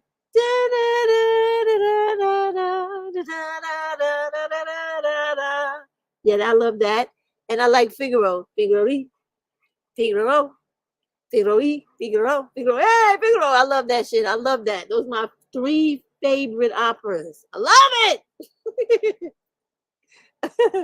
She said, all these dudes, all these dudes about to be back in school.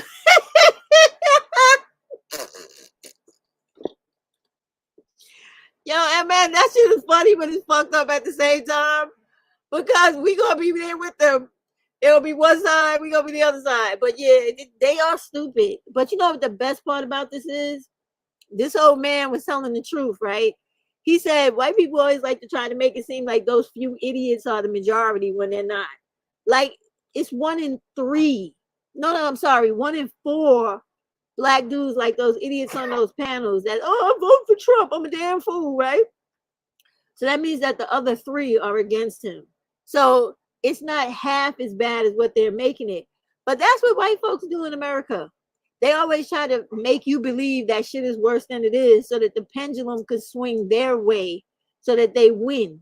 Because they never fight fair because they can't win. If everything is equal, their ass would lose because they're not as good as everybody else. So they always got to fucking cheat and sway the odds because they would, if people told the truth, how the fuck would they win? People would see them and see all the dysfunction and the hate and the villainism a mile away. Or villainy. All right, I gotta go. Have a good night, y'all. I hope I gave y'all something to think about, okay? And please make sure to watch all the videos I put up about the politics from different people's videos. There's always nuggets of information in there for y'all to help y'all with anything you need to clear up any misconceptions or second thoughts or any foggy or blurred spots about the election. I put them up on purpose for y'all to get some more background on what is happening with these Republicans. They all need to be voted out of office, y'all. Work on that. Work on that. Work on that. All right, good night. Good night, everybody. Good night. All right, Naya, let's go. Get your leash, baby. Get your leash.